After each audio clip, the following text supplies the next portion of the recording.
Nice! And it's a 1v1! Sorcerer! Shield swap ended enough! Alliance!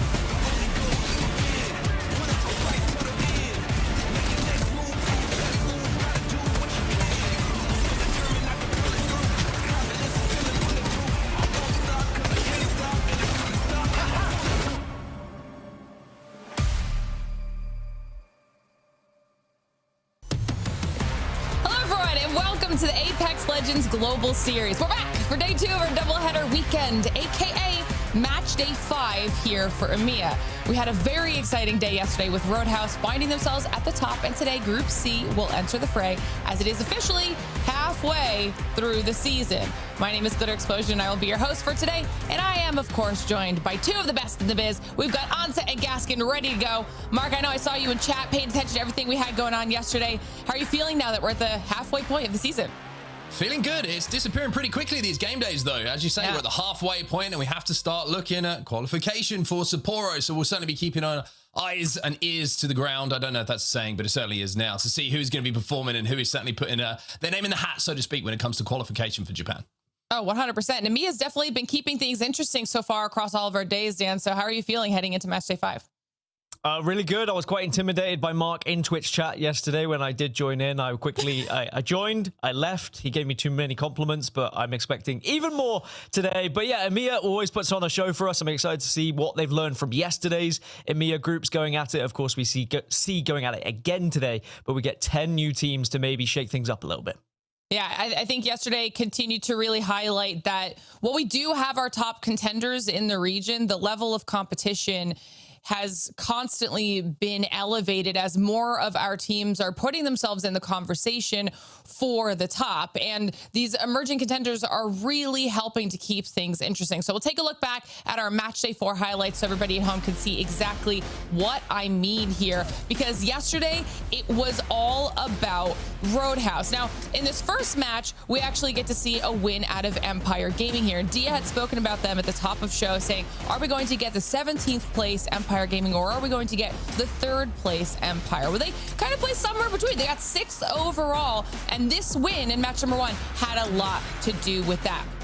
Then, of course, the regional powerhouse and Alliance, they start their push for the top with their first win of the day, and they had a lot of difficult fights to get to this point.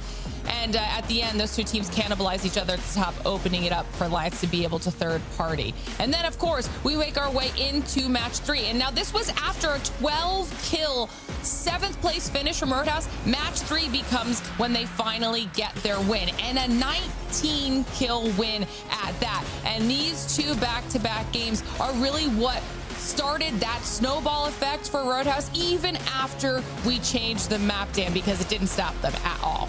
Yeah, Roadhouse just kept going, and the real question was, could they keep ahead of Alliance, who were keeping very close to them? We even saw a final circle, which was Roadhouse versus Alliance. It was the 2 powerhouses of the day, but Roadhouse continued to assert their dominance. Gibraltar continued to be a vital part of all these teams' composition, but not as much as Newcastle, as it did get banned going into match 5. But then, following up, Alliance started to make a bit of a comeback to catch up Roadhouse, and we were thinking that match 6 was really going to be what the be-all and end-all of this series. Who was going to do it? Was it going to be Alliance? Was it going to be Roadhouse? Well, neither Alliance or Roadhouse got to this final circle, sadly, so it kind of all came to its conclusion by this point, and Roadhouse were going to come out on top. But we did get an interesting final circle with this one anyway. The Trident playing as much of a part as it always does when it comes to Storm Point. Do you want to go behind it, in it, around it? Well, Endorse, they tried to stay alive because the Trident could not do so, and in the end we saw Citadel get match 6 victory to take it in the series. But it was Roadhouse who won the entire thing, 71 points, just peeping out Alliance here.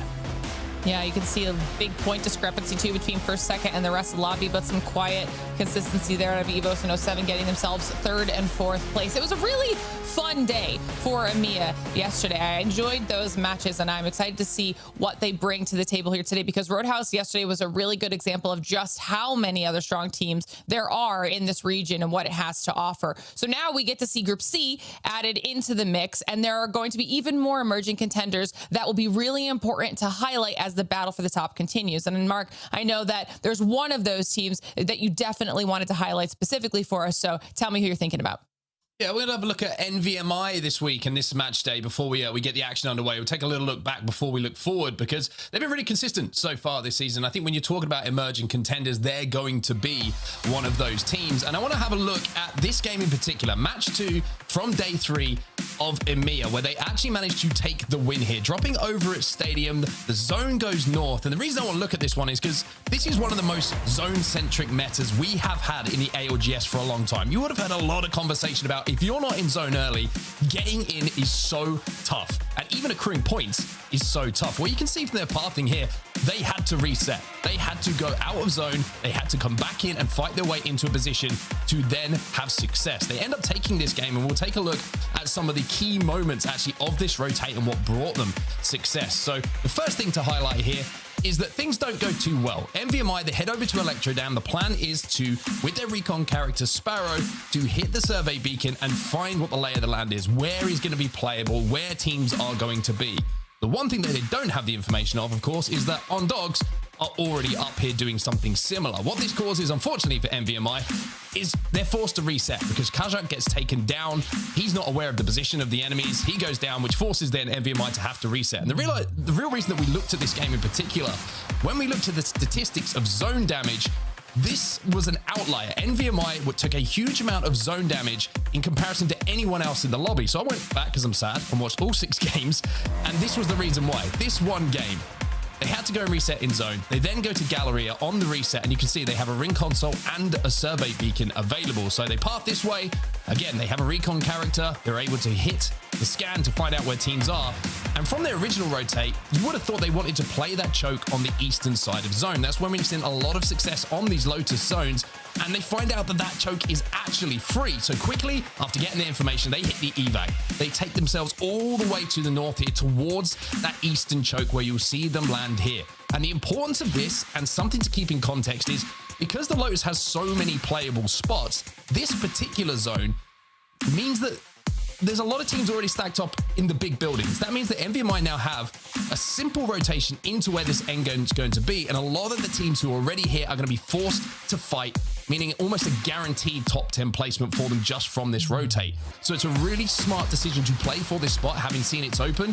And this little indicator here in this final moment of the game is just how much the lobby destroyed each other and how simple it was for NVMI to come in and finish things off. Just a solo to deal with, a 3v1, very, very simple for NVMI. It gave them the win in that game, and it wasn't their only win of the day as well. 22 points they accrued in match number 2, but match number 6, where they did have Prio to zone, they also put 22 points on the board. So E-Districts and World Edge both giving NVMI wins, which is a great sign for them, especially not just in Pro League, where they're looking to qualify, of course, to first place, but heading into regional finals as well. If you can win on multiple maps in multiple ways from multiple situations, you're going to be in a great spot. Yeah, I mean, we talk about how important that consistency is, not only in general, but in how it relates specifically to match point, not only being able to hit that threshold, but then still being able to close out the win at the end. And performance like that out of NVMI is exactly what we're looking for. We're talking about teams capable of winning those match point finals. So great shout there on NVMI. I'm excited to see what they can do in the lobby here today. But obviously, we have a lot of different teams. We got to see all the teams in Group A yesterday. They'll be coming back here today, which means we get the Alliances again. We get the 07s and the FaZe clans back after match day 4. But now we're adding Group C into the mix, and we get teams like Navi, POT, SHALALA, and of course GoNext. And Dan, I know you wanted to talk about one of these teams specifically, so who would you like to highlight today? Yeah, I did want to talk about GoNext, and for a similar reason that Mark was talking about, it's ring damage. Now, we know it's an outlier that 5 of the top 6 teams took the most ring damage out of this series when they played each other last. And I think the willingness to go back, reset within ring is very important, but it's also about being aggressive enough when the opportunity arises that you can take a position away from someone. And that's something that GoNext did absolutely perfectly when we witnessed them in their first match day on match day 2. They did not fear anyone. They played, honestly, kind of similar to how Alliance used to play, in almost disrespecting anyone they came across. And One of those teams was Alliance, time and time again. GoNext continued to show their dominance. They continued to show that they believed in themselves, and boy, do they need to. Because when you look at the numbers for getting 2 champs, they probably have to win Pro League or regional finals. There is a chance that maybe if things go their way and some other teams struggle, they might be able to creep in just off points alone, but that's unlikely. You don't really want to play for that. You want to go for the jugular, you want to go for the #1, and if GoNext continue to play this way, I think they can certainly give themselves a chance. The one thing they miss, Lauren, is they don't get that many wins at the moment, and if you want to rely on regional finals, for example, you need to get those wins on the board. So aggression is great, but you need to be thinking about how you capitalize on that aggression to find a position to win the game. Yeah, they're definitely a team that's headed in the right direction. We even noticed that when we took a look at the overall standings at the end of yesterday. They were, I think, the only team in the top 5 that had only played 2 series while the rest had played 3. So they've set themselves up well for success. They just have to kind of then finalize all of that as we get through the rest of the split and then, like you're saying, into regional finals. But the one thing that they're all fighting for, that Dan was talking about, that they're trying to get into and qualify for, is, of course, our ALGS Championship in Sapporo, Japan. We're going to keep everybody at home updated on this as we go throughout the rest of the split. But this is our current top 40 teams that would, in theory, be competing at that international stage. And obviously, not all of these teams are created equal currently in this situation. There are some teams that are better off than others. And let's take a look at those teams that are at the top right now, because if we're talking EMEA, Alliance is the only team from EMEA right now that has set themselves up well with these points. And you can see the rest of the teams surrounding them. These are the ones that have a little bit less to worry about when it comes to getting that qualification through based off of these points. And then, of course, on the flip side, we've got our teams that are struggling a little bit on the lower side of those points. And there's more than these 4 teams that you're going to be seeing here on the screen. But the story really for these teams is they need to make a big play. They have to do something to clinch this up, whether that's winning a regional finals and securing their spot as quickly as possible, or making their way through and winning an LCQ. There's only so many spots to go around for our squad. So we'll be tracking all of these points as they go throughout the rest of the season. And of course, keeping all of you updated on what it's looking like across all of our regions, because there's a lot to keep track of. So we got you all covered at home. But if you would like to be keeping track of things, maybe in your own way, we have a perfect way to do exactly that. Okay, that is through Face It Watch, whether that is watching up to 4 different of your favorite players' POVs. Maybe you want to pull up the map feed and watch your team's rotations depending on each map, or maybe you just want to watch the ALGS your way. You can do that on mobile. You can, of course, get your drops when they are available.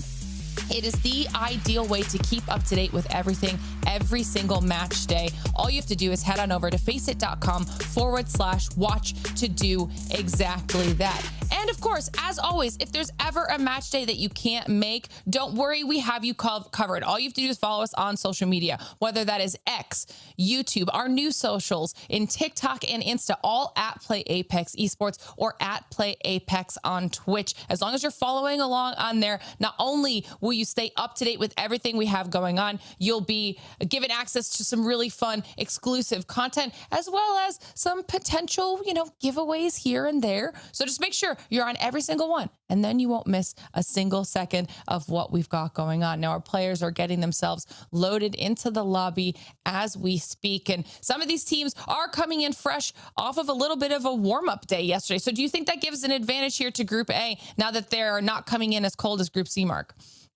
Possibly, yeah. I think one thing that it certainly does do is it just like mentally locks you in, especially if you had a good day, right? If you've had a great day, then you're looking forward to playing the following day. You're looking forward to getting back into the lobby. You feel confident in your decisions and the way that you've evolved as a team. However, on the flip side of that, of course, if you had a terrible day, 2 ways to approach today. It's either we put things right, or you have the hangover of what happened yesterday, and maybe there's a little bit of internal turmoil in the team where you got to sort that out very, very quickly, because 6 games always flies past so quickly. We're very used to now when we have these big events, we get to regional finals, that can go 8, 9, 10 games. We get to LAN, it goes 8, 9, 10 games.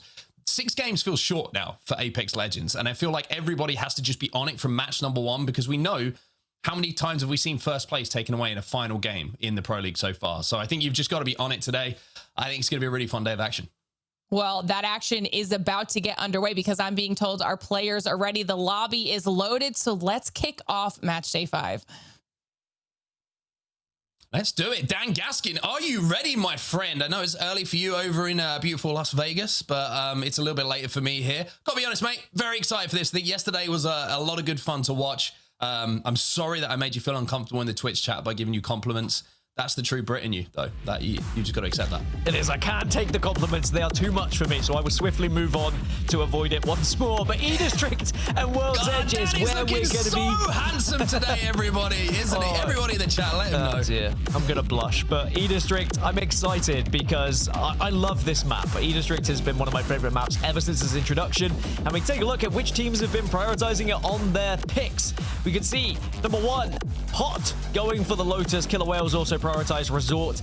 Outside of that, most other teams went for the last 3 maps. 07 Energy Bank, I guess, could be a focus point, but other than that, those are your 3 teams that really should be expecting to get points here. But yeah, this is going to be a fun one. Yeah, looking at FaZe as well, not the greatest to pick here on Old Town, and you'll see why when we move over to World's Edge as well. Pretty sure that they went for Sky West as one of their first picks. So they've banked on that being the map where they want to secure the POI, so to speak, and feel like they're going to have more of a successful points day based upon that POI. But it looks like we're ready to go, everybody. Welcome to the ALGS. Welcome back to the second day of this doubleheader. His name is Dan Gaskin. My name is Onset. And Dan, A versus C. Let's get this one underway here, and let's get going. Of course, we have seen these 2 teams go up against each other already in Pro League. This is round 2, essentially, of them playing one another. And we'll have to see whether we see similar patterns. But remember, different maps. It is going to be a different map layout to when they last played each other. These teams have scrimmed on it. Obviously, you've seen scrims, or, well, I hope you've been watching a little bit of scrims who are all there. And we've seen similar bans as well. Alter usually goes in game 1 or Caustic. Sometimes we've had the 100% pick rate, you know, that shenanigans that happens. But those are the 2 major legends as we take a look now at where the zone's going to be going and, you know, who's got a little bit of information. Yeah, looks like we're heading towards Neon Square, certainly over to the southwestern side of E-District here. So for NVMI, who are dropping here over at Humbert Labs, a little bit of travel to go. Looking at Street Market, SPS, they're going to have a console to play with as well. And over at Neon Square, you've got FUL and GoNext just next to them as well. So all 3 of those teams should have pretty good prio to this zone.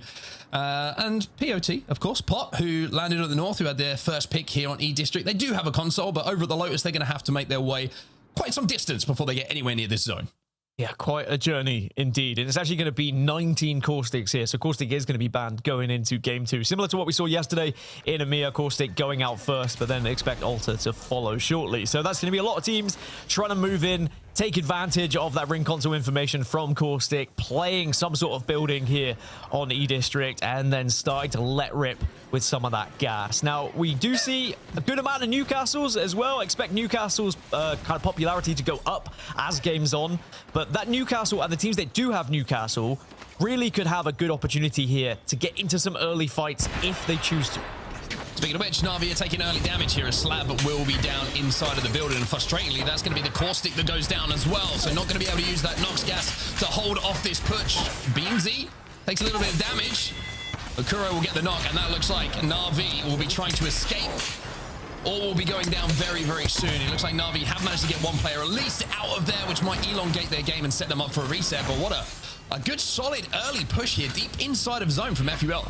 Yeah, Navi eliminated in 20th. Not the way you want to start your match day, but again, that's a Newcastle team taking advantage of having the Newcastle. When you have the ability to get those revives, sometimes you can be a little bit more aggressive early on. And if you haven't been able to find the ability to get Evo through a Harvester, for example, sometimes taking an early fight can be the perfect way to Evo those shields up. And use your legends to your best ability. Adapting is everything in this meta at the moment. I was talking about GoNext, how aggressive they were last time we saw them and how successful they were. If you are outside of that zone and you have difficult path in, sometimes your best way is to take a fight, get some Evo, and then try and take that position away from someone. Looking at how busy the zone is getting at the moment, you can see a lot of teams already on their way there. Alliance now moving down on the northern tip of where that zone is going to be pulling. Look at teams who might be playing for Ring 3. Got Killer Whales who might be doing that, playing a little bit of a slower game. Energy Bank does have a console as well, so a lot of teams might be moving through there a little bit later on to try and hit that third ring console. But SHALALA, who have made a few team changes since the last time we saw them, Over there. Are currently holding down one of the chokes on the northern side of Energy Bank. ZiPLina Mafia pretty close to them. Potter now moving down through City Hall, so it won't be too close to intervene should a fight break out here. But interesting to see Tyler as well on the Mad Maggie very early on. An interesting composition here for EMEA. You've got Bangalore Crypto and Mad Maggie in game number 1, Dan. Yeah, again, maybe trying to avoid some of the changes that are going to happen. Some teams are just a little bit more comfortable about staying on one legend throughout the entire series, or at least for as many games as possible. But Mad Maggie can certainly help out, and we know how popular shotguns are at the moment as well, so that's something to be considered. That's one reason why Gibraltar has ascended recently in pick rate alongside the bubble on the Trident on Storm Point.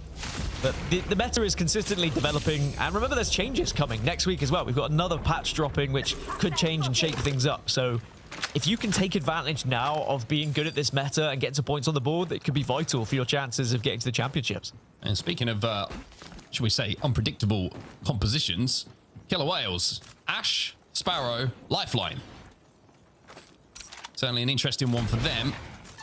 One great thing about that Halo, of course, is not just the ability to revive very, very quickly, but also can stall out a lot of fights. It's almost like a Gibby bubble in itself.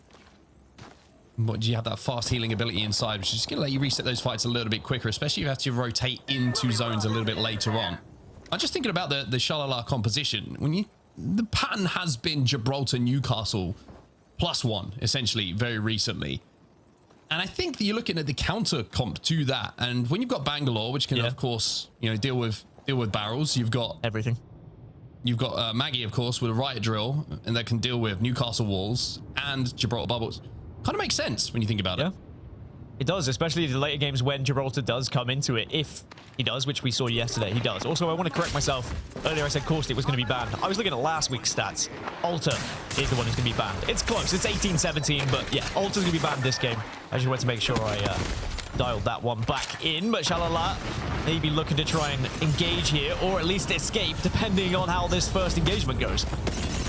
Managed to just about avoid the EMP coming through. I think that was a friendly EMP, excuse me. Jans will get some good damage down, but not able to get that knock. In the feed as well, you saw Synatic from FaZe getting a knock with a charge rifle from distance. Not the first time you're going to see that today. Did notice in the patch notes, Dan. Must have missed it out. The nerf to the charge rifle. Yeah, I think they skipped it somehow. Must have we'll missed double it. check. Yeah. Must be an oversight. Maybe I misread it. I don't know. I'll send you in. I tell you what, I'll send you in to have a conversation. I'll sit back. That's usually how I deal with things nowadays. You are the wrecking ball to my Mad Maggie. It's true. I am the wrecking ball to your Alter Nexus. SHALALA looking to chase down these kills still, by the way. They've consistently done damage, but not been able to get the knock. You see the Bangalore smoke going in, which again is kind of the anti-caustic play. It's still, frustratingly for them, cannot find these kills or certainly a knock. And it gets to the point, I think, where they're going to have to go, maybe we give this one up, boys. Maybe we just think about where zone's going and how we get towards it. Yeah, if you're going to be playing this comp, you kind of have to play this way. You need to be looking for these fights, because when it gets to that later stage where you're trying to get into the zone, you're going to struggle. You've only really got the Bangalore smoke to give you any sort of cover. So you have to be aggressive. You have to take advantage of the composition and the abilities to win fights and destroy the setup of the buildings that is going to happen from these caustics. So I understand why they're playing this way, but also you've got to shout out Nameless for frustrating them as well. They are being a little bit of a nuisance, a thorn in the side, as it were, to SHALALA, and that is just slowing down their entire game. Of course, if SHALALA can get these kills and move on in, it's not going to matter too much because of their comp, but it is certainly going to be a frustrating scenario to be in. It's very fun to watch SHALALA right now. They just want to fight people. You can just see every opportunity. I was like, oh, they've let them get away. And then I see one of the players just zipping across without a care in the world. Like, I'm going to fight them.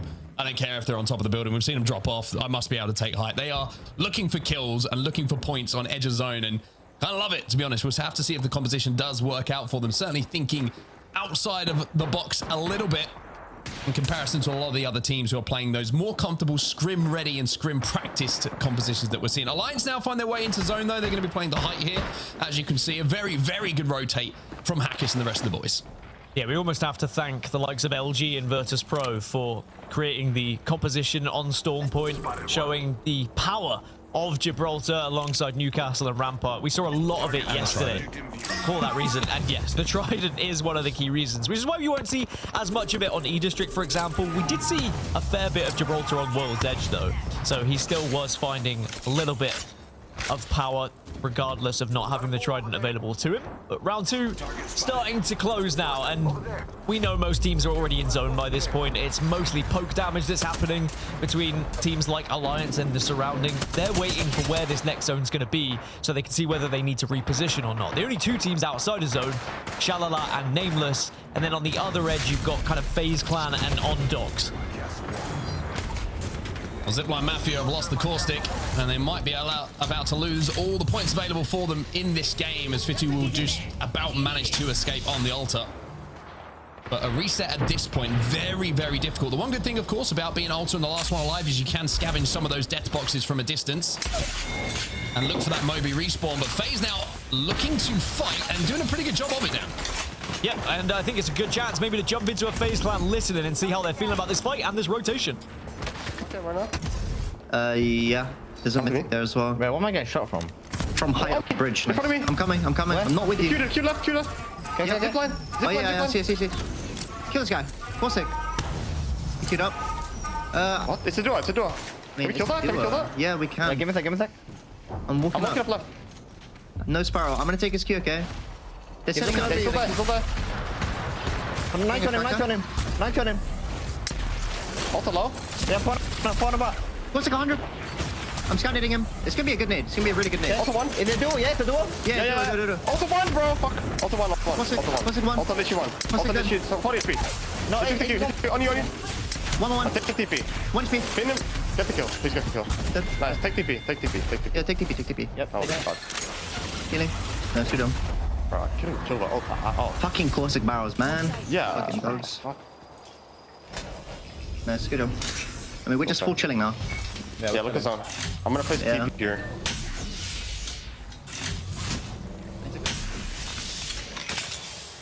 So FaZe successful in that fight, staying alive here. SHALALA gone in the meantime, so the aggro comp has not worked out too well in game number 1, Dan. Not really, and again, that's probably down to Nameless just frustrating them to the point of constant pushing, constantly looking for that one team, and in the end now they go down, and the reward for Nameless is they get a mythic bit that is spawning next to them as well, I believe. So not only are they going to get information now through this ring console, but they are also going to get a nice little mythic bit. Oh, gold PK to Kraber. Yes, indeed. I mind if I do. Treat myself to the big gun. SPS eliminated, 16 squads now remaining. When you're looking at zone, though, the one team that's bang in the center of where we are going is going to be 0-7. How many times have we said that throughout their history? Be interesting to see if they can convert it into a win, though, as UAIM will be safe inside of zone for quite some time as well. The only teams outside are on the eastern side of this zone. ZiPLina Mafia, Killer Whales, VCGO, SLR, all going to have to move very soon. Yeah, I mean, actually, that zone shift west is hurting a lot of squads. Now, Nameless have lost 1. This is one of the benefits of playing a Wraith. Again, this is slightly off meta. We don't have a ton of Wraith in the lobby at the moment. Just 2, in fact. That is the benefit of Altar. Get back. Maybe you can get the res, but are they going to follow through this ball? That's the real question. It looks like other teams are also joining in anyway, and the Stinger Bolt comes in as well.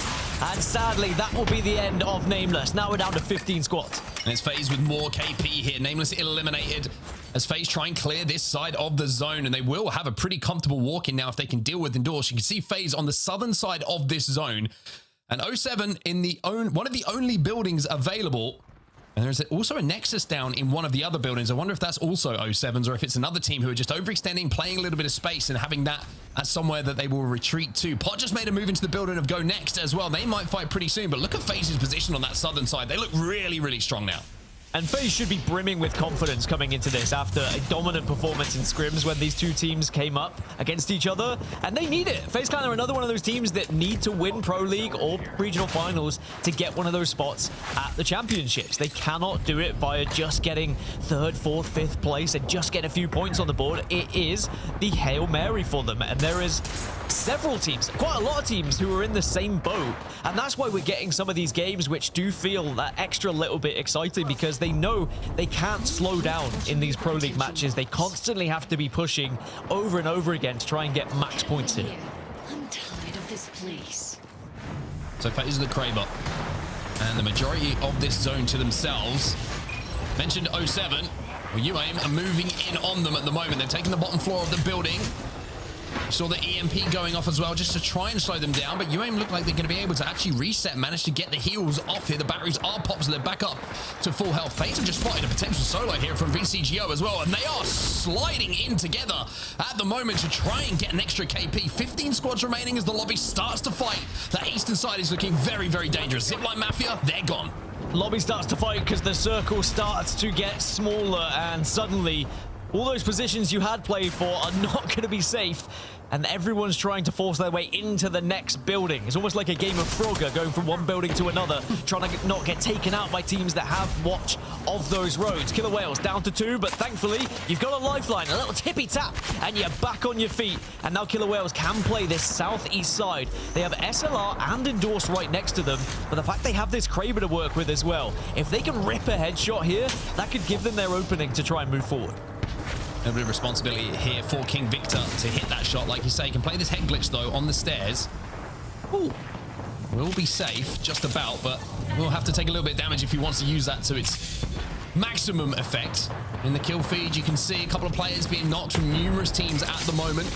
And Killer Whales now trying to move up on the bridge. Oh. King Victor doesn't quite get the damage that he's looking for here. Pot have been eliminated in the meantime as we find ourselves with 7 squads now eliminated from the lobby.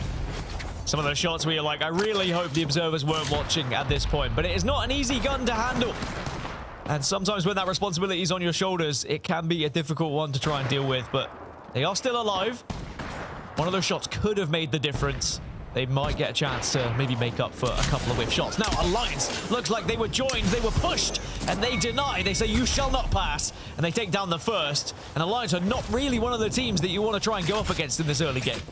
Yeah, Kajak's going to go down here for NVMI. So they're down to a maximum of 2. I think they pulled back. Did they get the finish there, or did they manage to get the... I think they finished 1, and the other 2 pulled away, yeah. There's going to be 2 alive at least. Still down on this low ground. You can see Killer Whales struggling at the moment. They're going to hit the Void Passage to try and cut through under this bridge. SLR eliminated 2. Moby's coming in. And Feudor is not making this comfortable for them. They want to try and stick this res, but Feudor is just raining down PK shots. Yeah, this is a pretty powerful position that Endorse currently hold, because not only have they got the high ground over teams below them, but they also can then walk along that road ramp and be within zone, and have the ability to maybe set up and cover themselves a little bit from FaZe Clan, who are on the west side at the moment. Now, GoNext, they found themselves in this building that's on the north, but as have UAIM and 07, and the duo of NVMI also north of this. So this is going to get messy here. Oh, really good shots coming in from Light, though. Using that mouse and keyboard to flick around and use the zip line to juggle up and down, make himself a difficult target. Takes no damage while outputting so much. Synetic in the feed as well with the Kraber for FaZe. He's starting to do a little bit of work. Endorse have just been eliminated in the meantime. GoNext on our screens right now, trying to hold this building, and will be able to do so as they take down Trojan. Killer Whales go as well, so that duo is eliminated as 9 squads make it 8. Find themselves standing in this lobby. FaZe Clan just basically wiped both Endorse and Killer Whales and took the entirety of the southern side. Brilliant play. And actually, FaZe are on a tear right now. They are still pushing. Elsewhere, UAIM taking the fight. Sanya does get good shots. And at the moment, they've got good points, UAIM. If they can win these engagements and maybe escape here, there's a real shot from this northern side. UAIM, NVMI, and the remaining members, 07 and GoNext, all inside of this building, sharing floors. Unfortunately, someone's got to check out the hotel because there is not room for everybody here. Sanya down here for UAIM. And he has been finished off as well, so that's going to be only 2 alive. So this is what I was talking about with FaZe taking this position, and they continue their aggression. They now remove Passion from the lobby. They've just wiped 3 teams on this south to southeast side. And now they own the entirety of this southern wall. And look at the cover they have. Now, Alliance are one of their concerns, but VCGO being in that building as well gives FaZe a little bit of leeway as GoNext get eliminated in the kill feed. But the wall from the ramp gives FaZe so much cover here that all the other teams are going to be fighting. They can kind of just sit back, take a few pop shots, crouch down, hide away, take a few more shots, initiate fights elsewhere, and then slowly walk into the zone. A real opportunity for FaZe to take this game 1.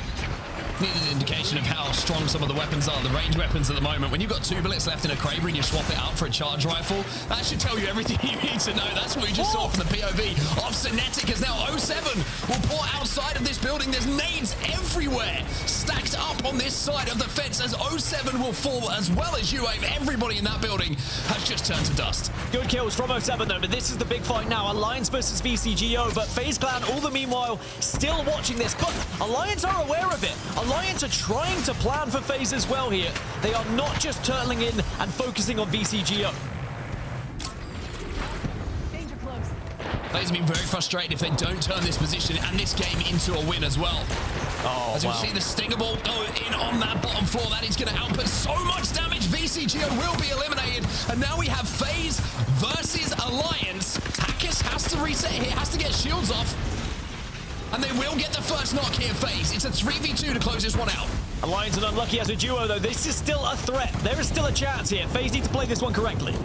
Zane does a really good job to use that double jump to actually avoid some of the damage coming in, but Unlucky makes it a little bit more even. However, Effect, he goes down. Synetic and Zane should be in a position to close this one out, even with Unlucky trying to do what he can on the Newcastle. The PK will connect, and FaZe will put together a superb game number 1. FaZe Clan, they need to be playing this way if they want to make it to the championships in Sapporo, and it is a 27-point game, if I'm correct. 15 kills for FaZe. Right from when we saw them, from the beginning of the game, they were showing dominance. They were showing aggression in the right areas. But what happened on the minimap was really what sold it for me. They saw the teams that were on that southern bridge and below them, and they said, look, we've got an opportunity here where they're kind of facing each other. Let's take this position now. But they weren't done yet. They saw Passion also on the east. Anyone that was a threat to them, they took them out early whilst they could have 3v3 engagements rather than relying on it getting to that end circle.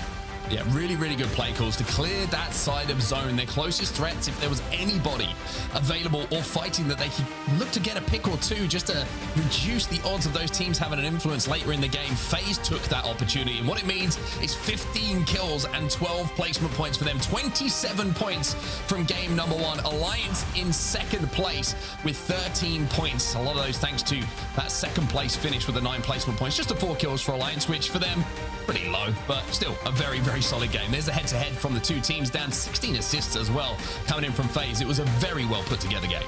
You have to say, a good effort in that final circle from Alliance as well, having VCGO kind of in the building with them. It was always unlikely they were going to be able to win that game, but even as Hackers got picked off, Effect and Unlucky using that Newcastle wall to try and take the fight, and they had an opportunity. FaZe actually did well to kind of retreat and bait and switch a little bit, send one in to do the damage, and then another one came in to follow. A nice engagement to watch at the end. At least it wasn't a complete run over in the final circle, which we sometimes see happen. So the win in game number 1 goes to FaZe. Alliance will take second. And speaking of the number 2, well, game number 2 is coming up just after this break. We'll see you on the other side.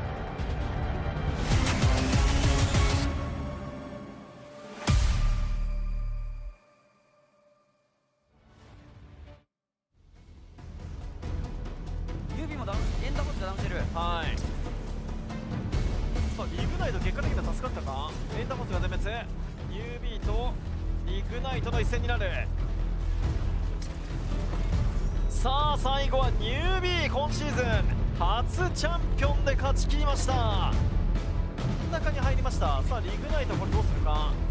押してはいきたい。ここまで9キルリグナイト。さあローチケうまくポジショニング動かしてはきたんですが、どっちか落ちた。さあこうなればリグナイトか。ロリーとローチケやり合ってリグナイト2桁キルに到達して仕留めに行きました。今シーズン初チャンピオン。このノイジーが今度はローチケが挟んで落としに行く。ノイジーボックス選別、いいキャッスルウォールになりました家長たち。さあローチケとの打ち合いなんですが、家長が落ちてしまう。ちょっとノイジーとの戦闘で苦しくなった。最後はローソンチケットゾーン、見事なチャンピオンとなりました。フリーになっているか。さあ残り3部隊、蒼天、三宅が狙われてしまった。きついが三宅の返しが強いぞ。いやこれは仕留めている。残り1枚ですね。さあチコちゃんが仕留めて、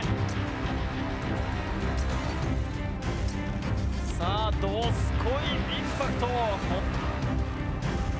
余裕がない。上からの打ち下ろしがきつい。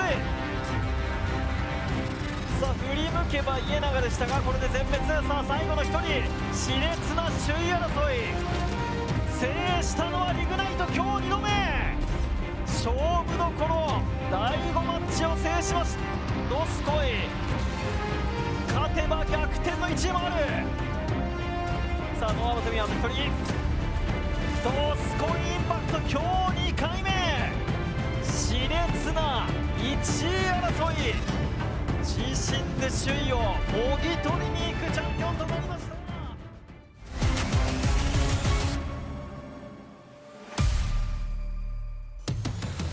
Welcome back, everybody, to Apex Legends Global Series, where match number 1 is now in the books. And after a pretty dominant performance out of FaZe, they are looking good to start off the day. My name is Glitter Explosion. I'm here with Mark as we debate the pronunciations of things over the break. It's time to start going. I thought you were going to say, I'm not sure, I'm going to debate if I can remember my name, because there was a little pause there. And I was like, no, imagine if I forgot it, though. That'd be rough.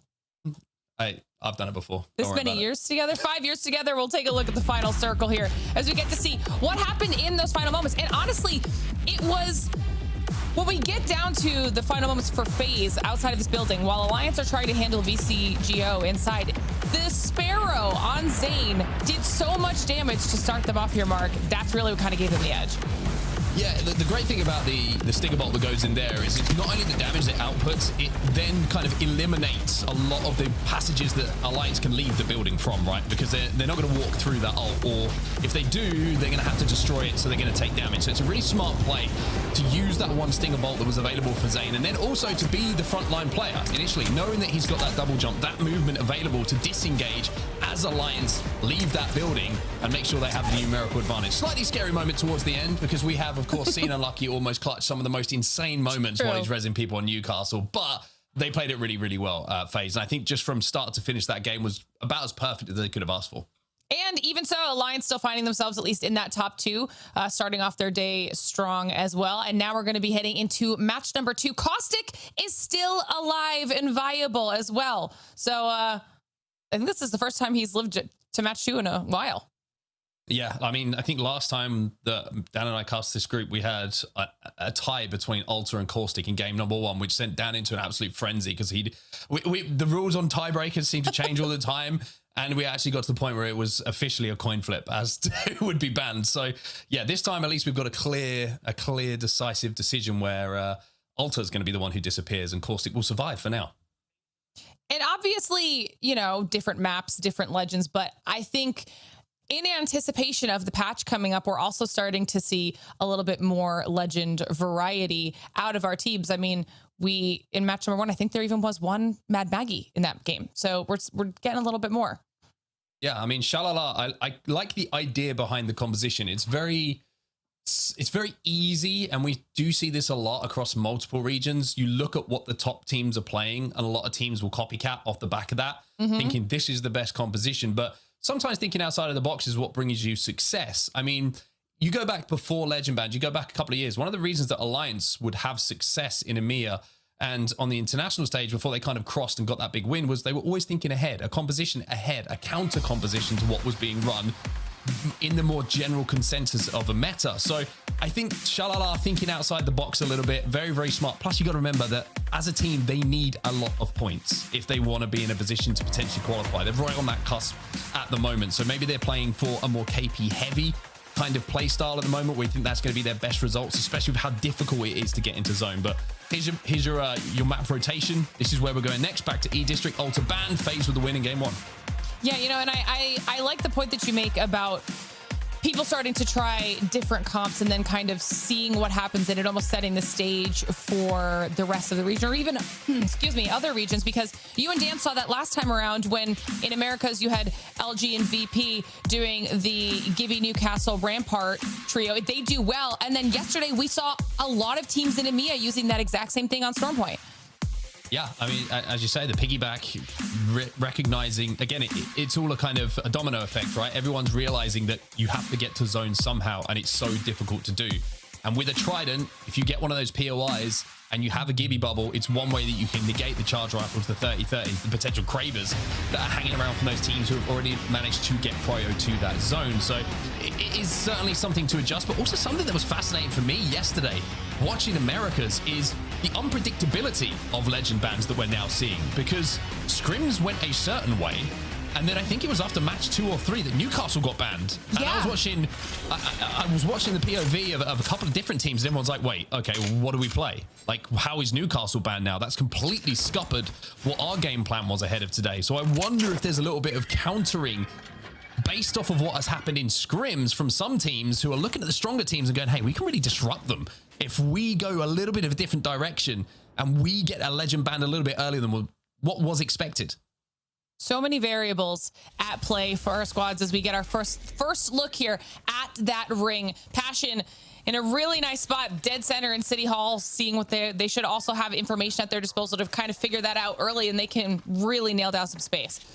Yeah, they got ring console. VCGO also got ring console as well, so they're going to have a very nice time. 07, not sure if they have a console, so they're going to have to rotate either the Galleria or the little the area between where we're going to head this zone, and VCGO find themselves right now to hit that console, but they could find themselves in a little bit of a pinch. They go too early and they get stuck between SHALALA, who of course were playing the Mad Maggie. Just having a quick look across to SHALALA. They are playing Maggie, Crypto and Bangalore again, so no change in the composition for them. They're going to have a back-to-back composition where they're going to feel comfortable, but I think when you're looking at that zone, the teams that had a very good game in the last game, it's still kind of on that side of the map, even though a little bit more north. FaZe, by the way, just to give it an indication of how good the game was, dropping over at Old Town, which isn't the greatest of POIs, and still made it work, fighting their way through to zone. So a very impressive game from FaZe number 1. And when you put it in context of where they drop and where they had to get to, I think it makes it even more impressive, and you have to heap the praise their way.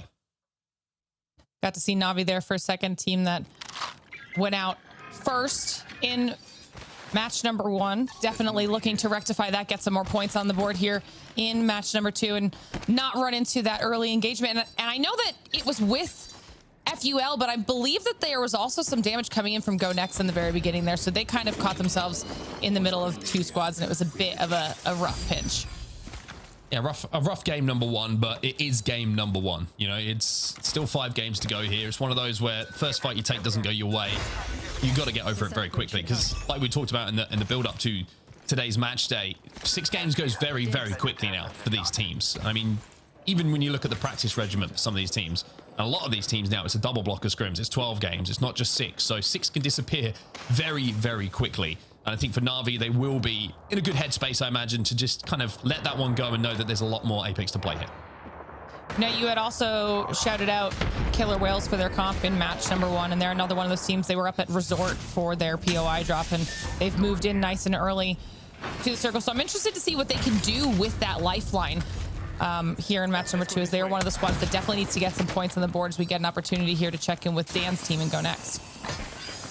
Yeah, GoNext, who are one of those teams who have performed pretty well this split, and would hope that today will be a great day for them where they can put themselves in contention to potentially win Pro League, because that would be massive for them. Of course, automatic qualification for Japan for the ALGS Championships comes through being first place in Pro League, or, of course, winning the regional finals. So being in a position where they don't have the greatest points across the season, that's going to be their best way to make their way to Japan. As we take a little look at the care package, it's so sad to see the wingman just left on there, but it is getting a little bit of a buff. Do you know how excited Graceful is about that buff? I saw him. He's so cute, and he was like, "Oh, wingman's get a buff." That's all he wants. He can use any gun though. That's when fair. the flatline gets a buff, by the way, with Graceful, that you have to start to worry, because he still picks that thing up and does work with it. Nasky now inside the building with 07, and Nasky was actually one of our top kill leaders yesterday, even though 07 found themselves in 4th at the end of the day. He had really stepped up to the plate for the team. 07, I feel like being a squad that was a little bit slept on yesterday, so I'm excited to see if they can kind of pick up even more momentum and really get some points on the board for themselves. Yeah, 07 just classic Kashera and Nasky really make great zone calls, as we see Nasky going for a potential kidnap here as he hops around the monitors, but no, Nasky, no. So close. Oh, that is a very smart play from the Newcastle, and there's a lot to take away here from that play. Jumps up on top of the wall Meaning that if Nasky does not get that and the portal goes down, Nasky's going to fall. And Nasky can't get back into his own portal very quickly without taking damage. So a very, very smart piece of movement and positioning there from the Newcastle. And Nasky now has to think about getting back in the game. Hopefully they'll be able to get him with the crypto at their disposal, at least get themselves back up so they can continue playing. Meanwhile, Alliance directly under GoNext. Looks like Light was debating peeking a little bit here as the squads are moving in. This would be an interesting fight for them to take here with Alliance on the low ground. They might be going for it. There's the EMP. Very smart play from Alliance. That is brilliant again from Alliance, but the Nox gas follow-up might still be enough for the damage to force the push. And yes, indeed, look at Alliance. They are choking in this corner at the moment. Light gets the first knock. This is exactly what Dan was talking about when he was highlighting GoNext at the beginning of the show, saying that they were playing almost disrespectfully to some of these teams, and now it's all on to Henchman to close this out. They've taken a lot more damage than they initially planned. Henchman backs off with a sliver of health, and this did not go the way he was thinking. Oh, that gas was burning him. It was hurting him. It was singeing him, and it almost took him down as well. An Alliance, what a hold, by the way, and they've managed to reset as well. Initially, I thought GoNext had done everything right in that situation. They went in, they EMP'd. Now, what that did is, of course, if the Newcastle wall was down, it takes the ability for the nades to be eaten up by it away. Then Alliance, they go, do you know what? The EMP's coming in. Let's portal back and portal back in again. What they do is avoid the damage from the EMP, the stun from the EMP. But then the Nox gas comes in, and you think that they're going to win it. GoNext end up having to escape and stay alive. And Alliance now have got to worry about SPS having initially held off this push from GoNext.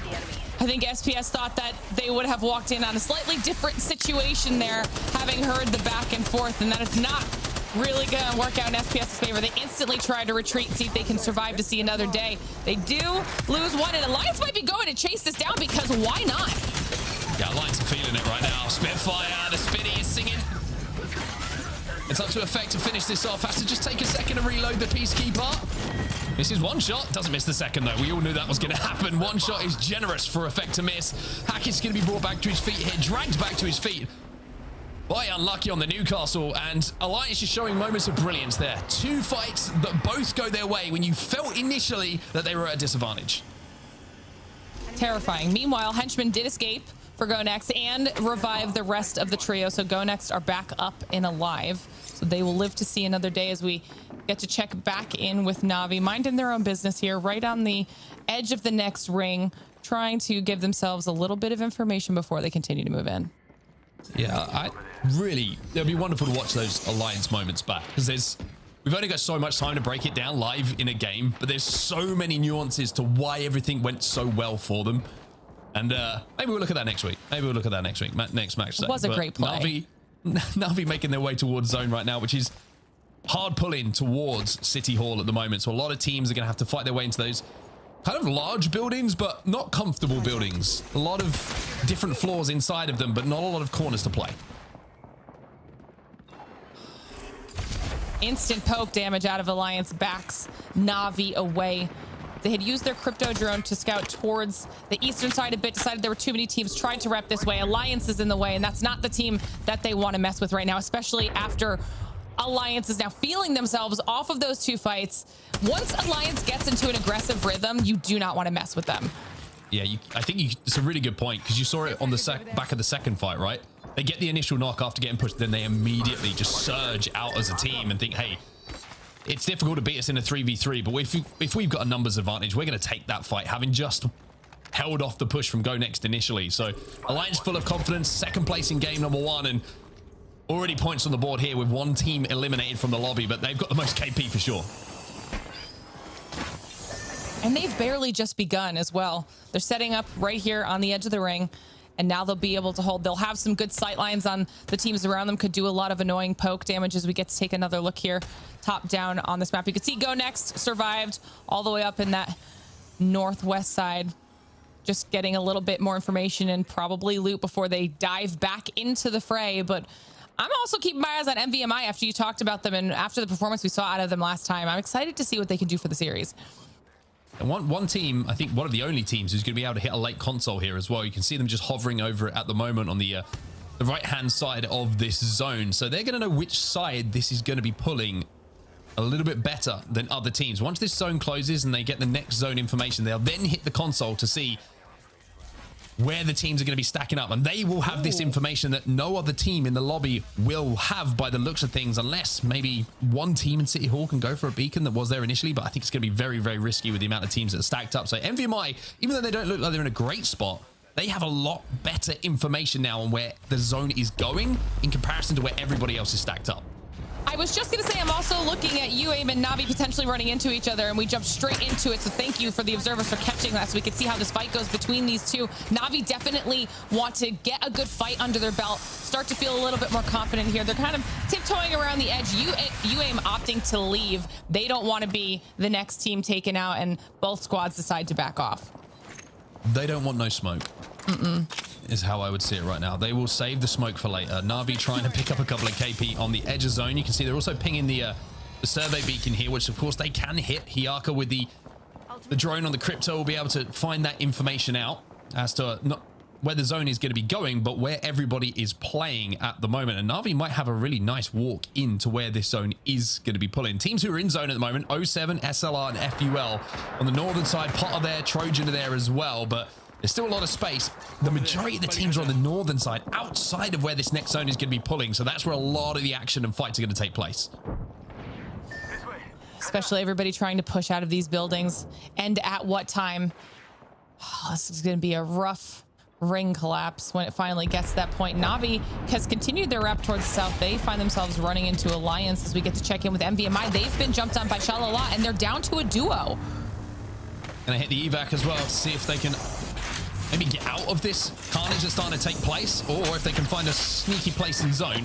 Remember, they did have that ring console information. It looks like they are going to fly straight towards zone. Navi trying to survive, though. Nades coming their way at the moment, which are doing a huge amount of damage as they are in this hut. And Navi find out the one team you don't want to be swinging you is swinging you. It's Alliance once again.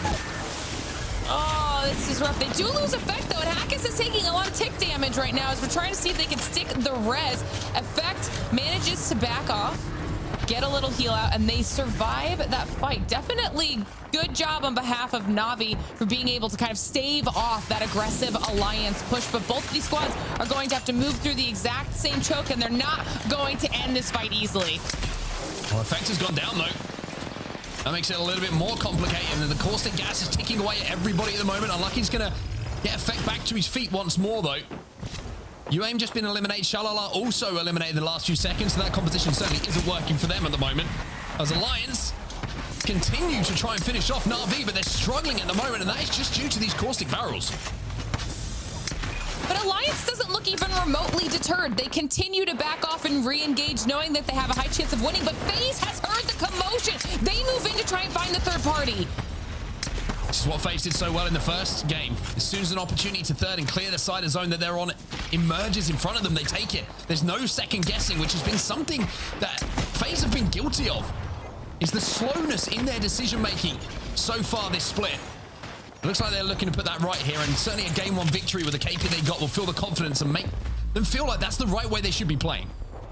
Alliance definitely find themselves caught between a rock and a hard place right now. FaZe completely healthy, just continuing to harass Navi and Alliance. But while Alliance are trying to survive here against Navi, it's looking like they might be able to take them out, but Hackis barely survives yet again. Alliance go down at the same time. FaZe Clan have backed off because now they're fighting on dogs.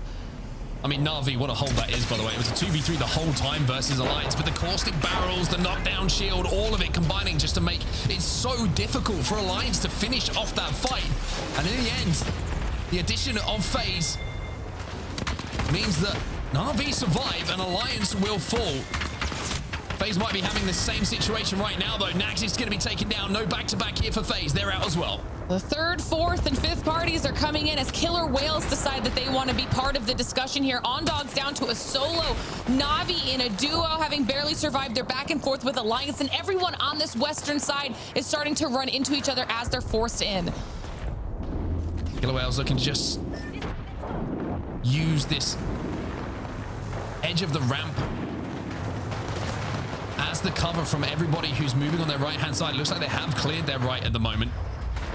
It's going to be interesting to see if it pulls up to the height where it usually actually does, onto these buildings that you can see in front of you right now. 07 still inside of that zone. NVMI, by the way, as a duo that we saw a little bit earlier, they are still alive. Navi have been eliminated, though. That duo will not survive here. We're down to 14.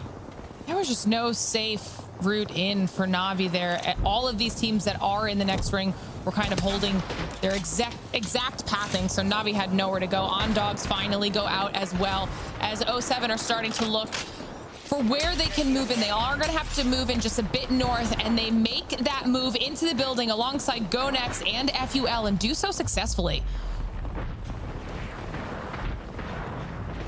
A lot of fights starting to take place here. A lot of teams being forced together. VCGO, one of those teams. They have to move towards where this zone is going. And the sporadic caustic barrels that are left from all of these teams who are moving towards zone just make that rotation a little bit more uncomfortable. And just, not just because you're going to be slowed down, also you're just going to take a little bit of extra health damage. And when that zone is closing behind you, that can be all the difference. Got a solo on GoNext over by Killer Whales. They're trying to do a little bit of scouting and harassment. Decide to back off back into the building with the rest of the team while Killer Whales hold these rocks down on the western edge. Trojan is also going to be looking that direction, but meanwhile, you talked about all of these teams that were still inside the buildings that were going to have to move down from the northern side, and that's where VCGO is, alongside ZiPLina, Mafia, Passion, Nameless. So this is going to be a rough time for them. And I made their way towards zone. Somehow they do have the Wraith in the composition, but you would imagine that that portal's not going to be available. Instead, they're just going to brute force it. ZiPLina, Mafia are eliminated. 12 squads now remain. Feuda's going to be spotted out, but Feuda's going to output a huge amount of damage. The Newcastle res does come in here, though, for VCGO. I believe it's Endorse that's preventing VCGO from making the ramp as they wanted to. They lose one. You've got Babylon's trying to survive for the squad right now. There's just no safe area for him to hide. Everyone is all up against this wall. VCGO do eventually go down as we see the rest of the teams, Trojan, Pot, and Passion, battling it out. Nameless eliminated as well. We're almost into single figures now, as half the lobby has been eliminated. Endorse, by the way, on the quieter side of where this zone is going to be. NVMI still alive as a duo, by the way. Trojan eliminated and Killer Whales, as everybody who was down on that low ground is finally forced to engage. Killer Whales will be out next, as Pot will control now this side momentarily. A 108 coming in from Priestess, though. That's going to be good enough to keep them alive. Definitely a good deterrent as well. Oh, Nasky goes for the kidnap.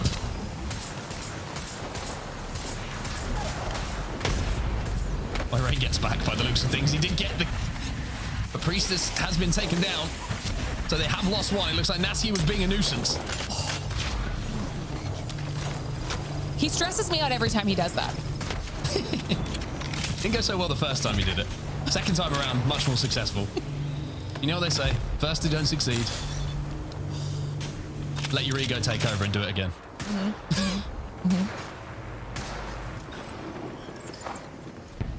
Looks like things have started to calm down just a little bit, but as I say that, Pop back engaged with Passion, tried to leave Taskmaster down to a sliver of health. You got Oirain shieldless and now knocked just down to Prestis, trying to survive here for Pot. They held the spot for so long, but the caustic barrels are making it near impossible. 07 did lose one. There's a spray coming in from Adam. Tries to stay alive, does get a shield swap, but it's only 25 HP, and it's going to be the gas that takes another victim here. Nasky left on his own, whiffs the first shot, connects with the second, but 07 will fall, and Priestess stays alive.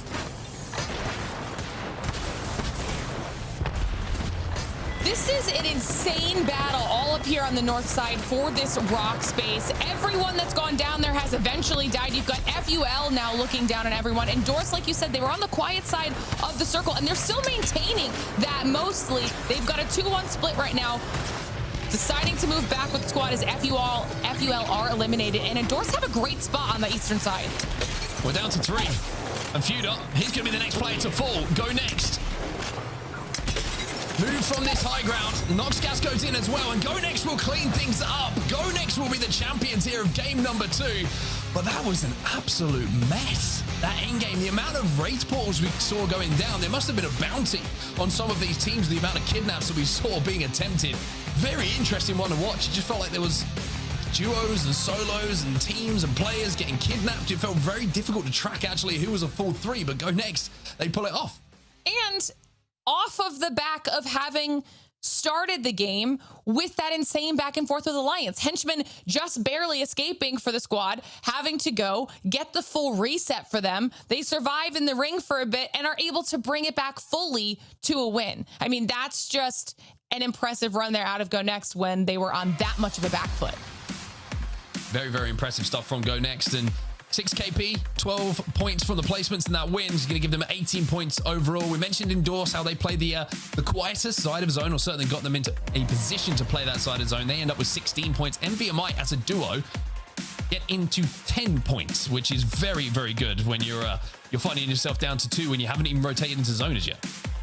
Honestly, they did a really good job of finding the one lone building that no one had really looked at or bothered with, and were able to survive for so long because of it, as we get to take a look at some of these top 3 stats. And Henchman with the most damage for GoNext. Honestly, their survivability was impressive there, but Endorse also had a really strong performance. Almost 3K damage, a little bit more than GoNext. That's huge for Endorse.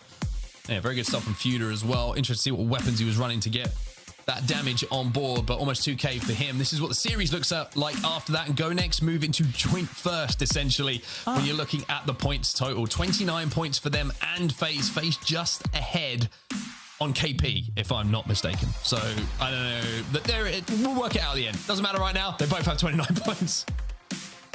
Honestly, both really consistent too for the first 2 matches. Obviously, only 1 left now on E District, so we'll have to see if that changes once we change our maps as well. But before we get into that, and before we get into the 3rd match, it's time for another short break, so don't go anywhere. We'll be right back.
TIE が先に倒れました。残りはローソンチケットゾーン。倒しきりましたアルネブ。シーズンでは3度目のチャンピオン獲得。最終戦チャンピオン獲得順位を大きく。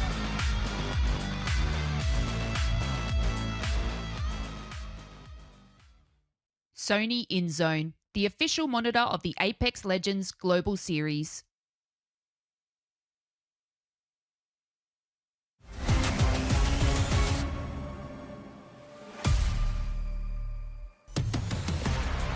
Welcome back, you beautiful bunch. It's great to have you here. Match number 3 is about to go down. E-District is going to be the last time we see that today before, of course, we change maps over to World's Edge. Dan, great to have you back. As always, how did you enjoy watching game number 2? Game number 2 was a fun one, a messy one. A lot of wraiths. More wraiths than I expected, especially after watching scrims. There wasn't that many wraiths, but when you do get wraith, you get to have the chance of trying to kidnap someone, which is often fun, but sometimes it turns into a kid note where you attempt it and it doesn't really work out and you go down and things are very bad when that happens. Yeah, I loved it though. I have to say, it was very smart plays on both sides. The kidnap attempt, but the positioning from the Newcastle to survive, very, very impressive. By the way, GoNext taking game number 2, and when you look back at this situation where Alliance somehow hold off, somehow force GoNext away, and also Henchman escapes this fight by getting ticked by caustic gas. This barrel, look at its HP, bottom left, check it out. Catches his breath at just the last second. They managed to reset though and gets them into this final circle. Yeah, in the final circle, we got to see GoNext take the victory. I mean, I mentioned them at the top of the show, how important it is that they do continue this dominance to stay at as close to the top of the leaderboard as possible. Either A, to continue their small percent chance of just qualifying through points, but other than that, trying to win Pro League. And if you can, I said one of their main criticisms I had is they hadn't found maybe enough wins thus far. Well, they've just put a dub on the board and they are looking like the powerhouse that we've seen over the last few weeks. Yeah, very, very good stuff from GoNext. I think it's very difficult for a lot of teams. It's one of the reasons that we highlighted NVMI at the start of the day was it's so difficult to get into zone if you have to reset. So winning a game like that for GoNext, it feels a little bit extra special, Dan. It's like when you order food, for example, I'm already talking about food, and you get like a surprise, like it's late and they've got some fries left over and they just put it in there for you. You know what I mean? That hits different. That's never happened to me, by the way. Or you get a random upgrade on a flight. Another thing that hasn't happened to me ever. But I know you know that very well. Last addition to this tangent, you know the noodle company that happens to be in, you know, little pots. I once got 2 sachets of sauce. Crazy, right? Little wins. That's little wins is what changes everything. All about. Well, match 3 is coming up. Caustic is going to be banned alongside Alter. The 1 and 2 combo have disappeared. Now the real question is, will Wraith now go? In scrims, we weren't seeing Wraith this prominent. It wasn't used as much, but everyone seems to be in agreement now that that's your rotation character. And if we had 15 of them in the last lobby, there is a high chance it could be banned. But with Caustic going down, that means the controller role is suddenly up for grabs, and you don't have an Alter either, so you need someone who can hit ring consoles. In scrims, we did see Watson suddenly start to creep into the pack here, so maybe we'll start to see a little bit more Watson appear on E-District, especially then going into World's Edge. Yeah, it's an interesting zone, that last one. I would say 2 pretty interesting zones on E-District as well. Not a huge amount of like built up playable space for where the zone actually ended up, which is a little bit different to what we normally see on E-District. We kind of talk about this map having very congested end zones where you can have up to 20 teams alive, but those 2 particular zones, I think if you were able to clear one side like we saw from both teams in game number 1, FaZe of course, and GoNext in game number 2, then you can have success with everyone else being forced to fight in the open. And also with the legend compositions that we do have at the moment, a little bit more difficult to play those open areas. But as we head into match number 3, the last time we're going to see E-District here, FaZe and GoNext at the top of the leaderboards going into this, tied up on 29 points apiece. Let's see if one of them can pull away. And cast your mind back to the top of the show when we were talking about last time these teams played, 5 of the top 6 teams all had over 1,000 ring damage. And we worked out that it's because one of those games, they had to really heavy retreat, go back into zone, get a res, and then commit to try and return into the game. GoNext have done that. They've had that game now. Over 1,000 ring damage already, which is over double anyone else in this lobby. Having the ability to know how much ring damage you can take and where you can kind of retreat to is very important as a team, and it's something that the top teams seem to be doing very well and almost is what is setting them apart. When other teams are in those kind of positions of the oh crap moment where you have to try and find a res or you have to try and escape, some people tend to run towards zone to try and find a res on the way rather than going back into the zone. And even though it's a very small thing, it really does seem to be making the difference here. Well, as far as where the zone is going, can't tell you right now, everybody, because unfortunately we've lost our map feed, but we'll We'll do our best to judge this. It feels a bit old school, Dan. Remember when we used to have to cast without a map overheads, just POVs? Didn't know who would actually no numbers, champion banner, no stats, didn't know who won the no game. overlay. Well, I don't even think there was player pips at one point, but yeah, it was raw, and we loved it because that's where it began. We're very lucky now with all the additional features and stats and maps that we have, but you know, sometimes things break, and that's okay. But we can still get a good idea of what's going to be happening just from what we see on our screens, and of course the top left minimap as well. But FaZe Clan, they've already lost one. That's one thing I do know for certain. So they're going to be trying to scarper away to get Snetic back on their feet. FaZe on the Pathfinder. Path, Bangalore, Sparrow. Very interesting. So I think the fact that they're playing from Old Town as well, they probably think that there's going to be a lot of zones they're not going to have good prio to. Hence why they're not really investing in Watson as a legend who's going to be able to hold down space for a long time. I think they're just going to play a little bit more aggressive, and you can see that from their composition. It worked for them in game number 1, of course. And Trojan, they are going to be in a pretty good spot at the moment. Enemy right here. Just confirmation, by the way, it is going to be Wraith banned, 14 to Watson's 13. So it was close. We almost saw similar to what happened in scrims. We are seeing a rise of Watson replacing that controller role that Caustic and Alter have lost out on hitting those ring consoles. So now the lady herself, Watson, suddenly comes into the fray. Now, this is going to be an important game for those teams that have prioritized E-District that we mentioned at top of show as well, or from that POI draft. A team like 07, for example, have had good points so far from kills, but we've not necessarily seen incredible placement points from them. But they're still up there in the top 5. If they can kind of push themselves into the top 3, I think they'll be pretty happy with their E-District thus far. I'm not mistaken, and I'm obviously working off of a poster stamp of a map overhead at the top left at the moment. This might be a viaduct ending from where I'm seeing a lot of teams starting to stack up. So keep that in the back of your minds. Of course, when we hopefully see a player open their map, we might be able to gather a little bit more information on where that is going. But once again, it looks like a zone which is heading down to the southwest, and a lot of western zones so far. Nobody who's dropped on the east has really seen their map pop up at the start of this game, or after hitting ring console and gone, all good, no problem. They've had a little bit of a rough one here on E-District, and I'm hoping maybe World's Edge is a little bit kinder to them. I'm excited to see World's Edge come into action. Now Na'Vi under fire again. This has happened multiple games now, and Hyaka cannot stay alive. Remember, a couple of reigning champs on that team.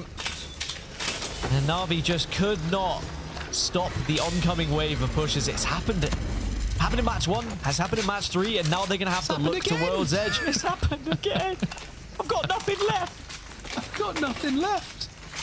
Well, on E-District, Na'Vi do have nothing left. That's the end of their games. Hasn't been a good E-District for them, and like you say, it's been almost deja vu every single time that we've seen them on our screen. They're just backed into a corner. They're getting picked off, and speaking of picked off, NVMI have managed to pick off a player themselves. Jans is down. They should be able to get this finish as well.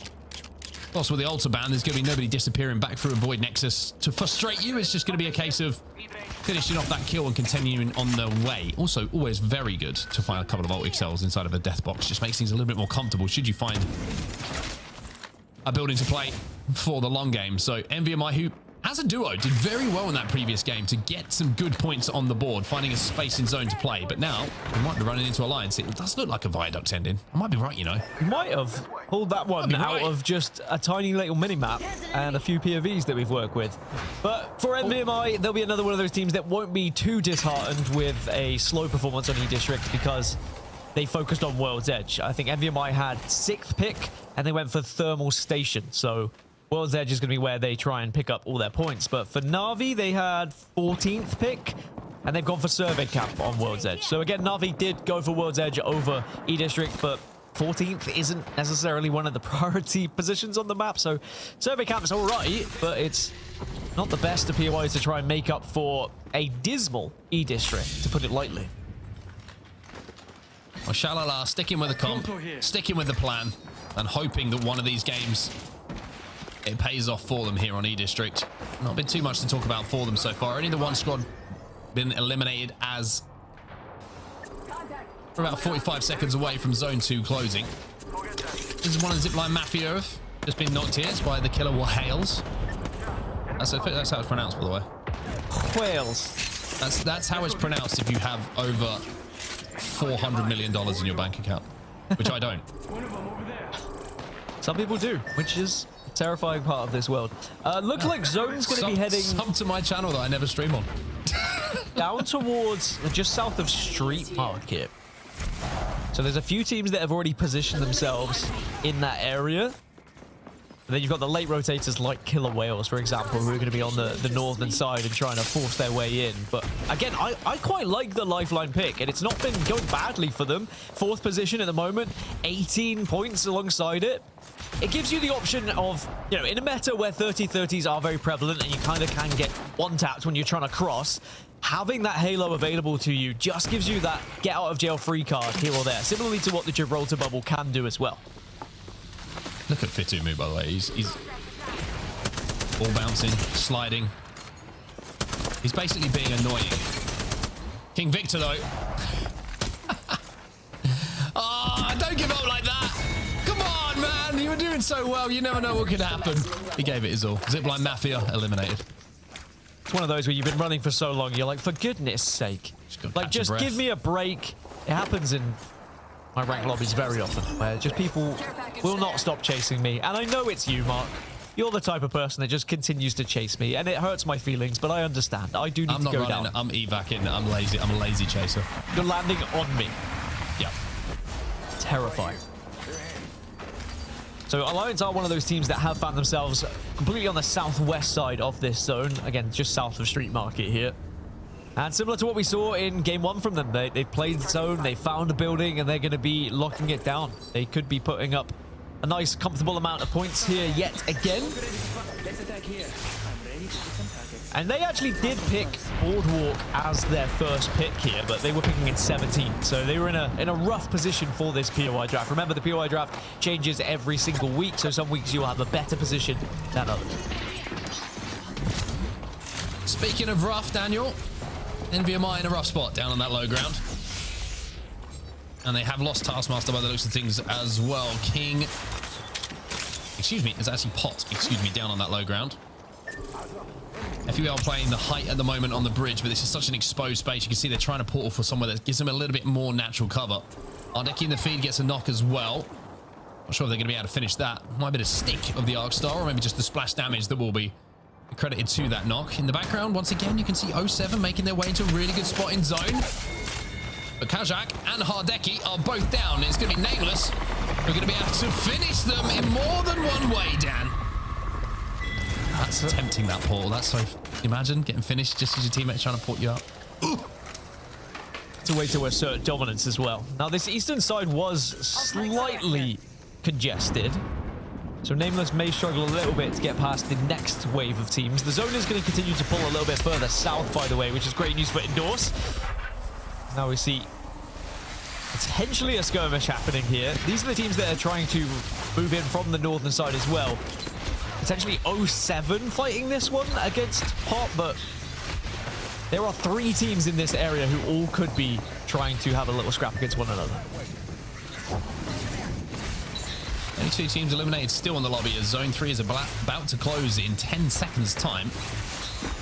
And you would expect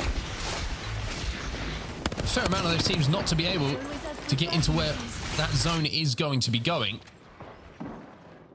07 are next to them, yeah. Yeah, having to share with 07 at the moment. A lot of teams having to share places at the moment. Viaduct does give you a lot of different little nooks and crannies to play, though, and that's where FaZe Clan have created their own. Is it a nook or a cranny? I'll let you decide. Do love a good nook and cranny. Nothing beats it.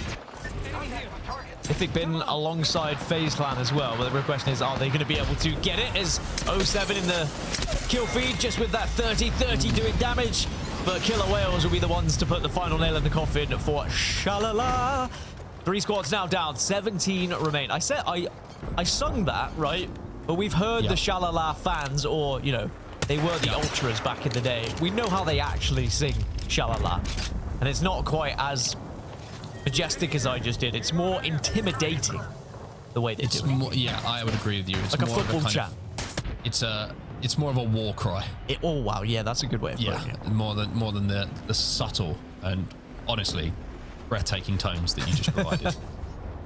You're gonna have to give me a few moments just to catch my breath. It was emotional. Let's go to Alliance listening to allow me to catch my breath and see what their plan is. They're just outside of zone. Just watch a fucking Sparrow team is not stupid and just wants to end this. Nah, they need to force the building. Unless they go for the same play. They have no... Oh, they have Wraith, actually. They have Wraith, yeah. Yeah.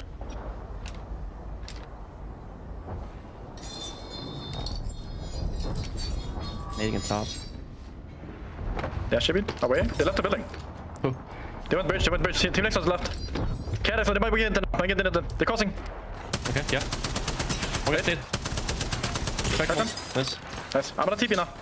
Okay. But do from top now? Oh, they're meeting us. So out there listening back into the game, Pot and Endorse just been eliminated as we're down to 14 squads now. Alliance do some damage, but it's up to Hackers to find a safe spot now with this portal. Yeah, there's going to be a lot of teams doing the same thing, though. We've got so many raids in this lobby. FaZe, tethered, struggling, backs to the wall. Sinek tries to escape, will not do so. UAIM will be able to take that one, but it looks like they're also under a little bit of gunfire as well. Everyone taking advantage now of these rotations. Gaps opening in the map. 11 squads now remain as FUL go down. Kind of managed to get a knock as well. He's found some P20s to have some fun with.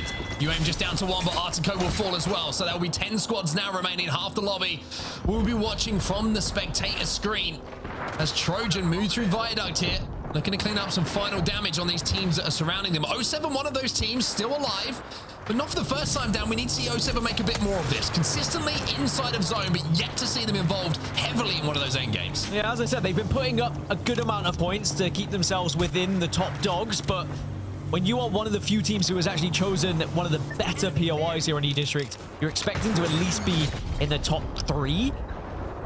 So they need another game here where they can just put some points on the board and show themselves as a real threat in this lobby. Looks like Trojan are going to be above them here, and they've got the Watson down at the moment. That's going to be their saving grace, because otherwise the grenades would be absolutely bombarding them. As you now see, Zeus and the rest of the killer whales are sadly going to feel that bombardment. Yeah, that's the end of the killer whales. They are endangered and will be eliminated. So that's them gone. And it looks like 07 are down to 2 as well. Naski's trying to move into a position to loot some boxes here. See if he can find a Moby to get Kashera back into this game. I'm just holding the spot, but they're going to have to move. EMP now coming in, and he has to retreat to Naski, who's actually in a safer spot.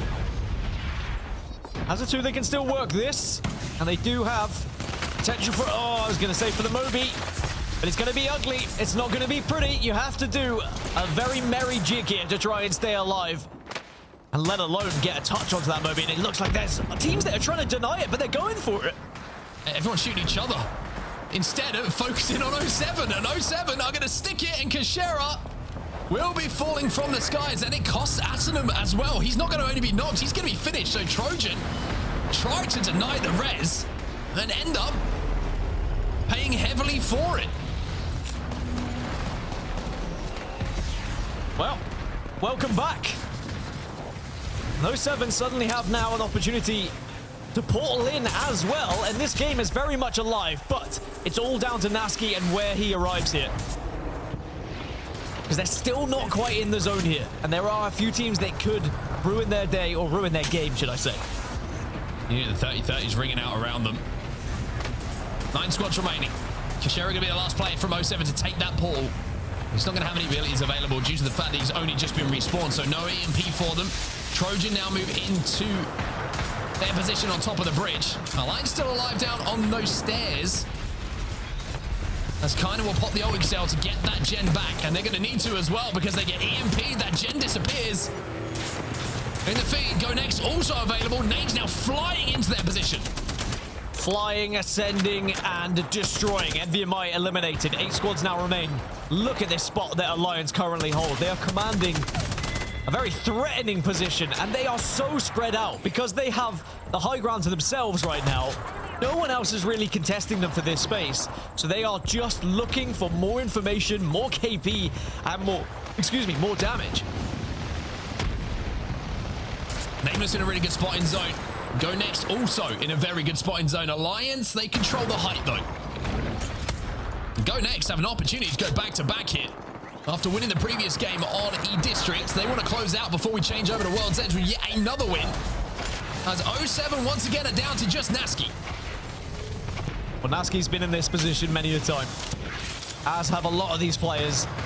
Competing, whether it be scrims, whether it be high-level tournaments, sometimes you can get some very important points as a solo. I love, by the way, that he's called himself Falcons Nasky. We saw that yesterday as well. Does make me laugh. Anyway, Alliance. It's actually just FNC, and it's nothing to do with Falcons. Alliance have all the tools they could want to in this game. GoNext now starting to arrive on the high ground with them. And I think they've been able to just arrive on time because they've been able to force Alliance away from it. And suddenly now, GoNext may be the commanding team here. Nasky can't make anything happen. Won't gather any more points for his team. That'll be 0-7 eliminated next. Everybody else, by the looks of things, is a full 3 on the map. With 5 squads remaining here. You've got Alliance GoNext. You've got Nameless, excuse me, who are a solo. Passion and SPS. Big shot comes in for that PK. They're not going to be able to do that next week when the patch comes in. At least we hope not, anyway. So Alliance, suddenly their commanding position has been compromised and they find themselves in a really difficult one now where they're being tethered, they're being forced, they're being pressed. All the meanwhile, by the way, action is happening under this bridge. I know we're focusing GoNext and Alliance right now for good reason, but there's still 3 other squads that are all competing for a little bit of position down low.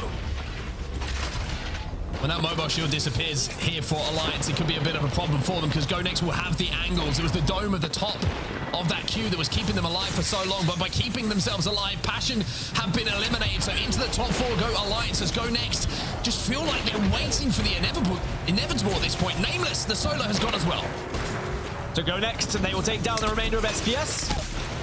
And Alliance now are the last team as the focus point. EMP here from Kinda. Not going to really hit, though, by the looks of things. Hackis tries to find an off angle. He gets one away in, though, and now it's just a case of finishing things off. Do not misstep here. GoNext, and you will go back-to-back on E-Districts. They have the zone as well. They can just out-heal them at this point. Yeah, I think the Alliance may be just trying to deny them some kills. Hello. Doesn't matter because GoNext, they full-on send it in, and it should and will result in a GoNext victory, albeit a little bit of a heart-and-mouth moment there as you wonder, is there a chance maybe you can stay alive as the Newcastle? But Alliance try and be a nuisance again. Hackis with the distraction technique, maybe trying to find an angle, but it's back-to-back games, is it, for GoNext? Wow.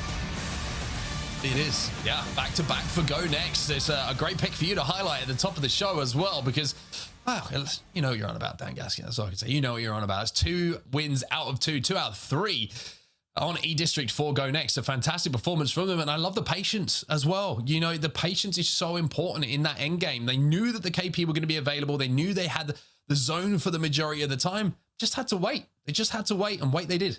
And again, it was just positioning and removing the commanding space that Alliance had as well. Alliance did spread themselves a little bit thin.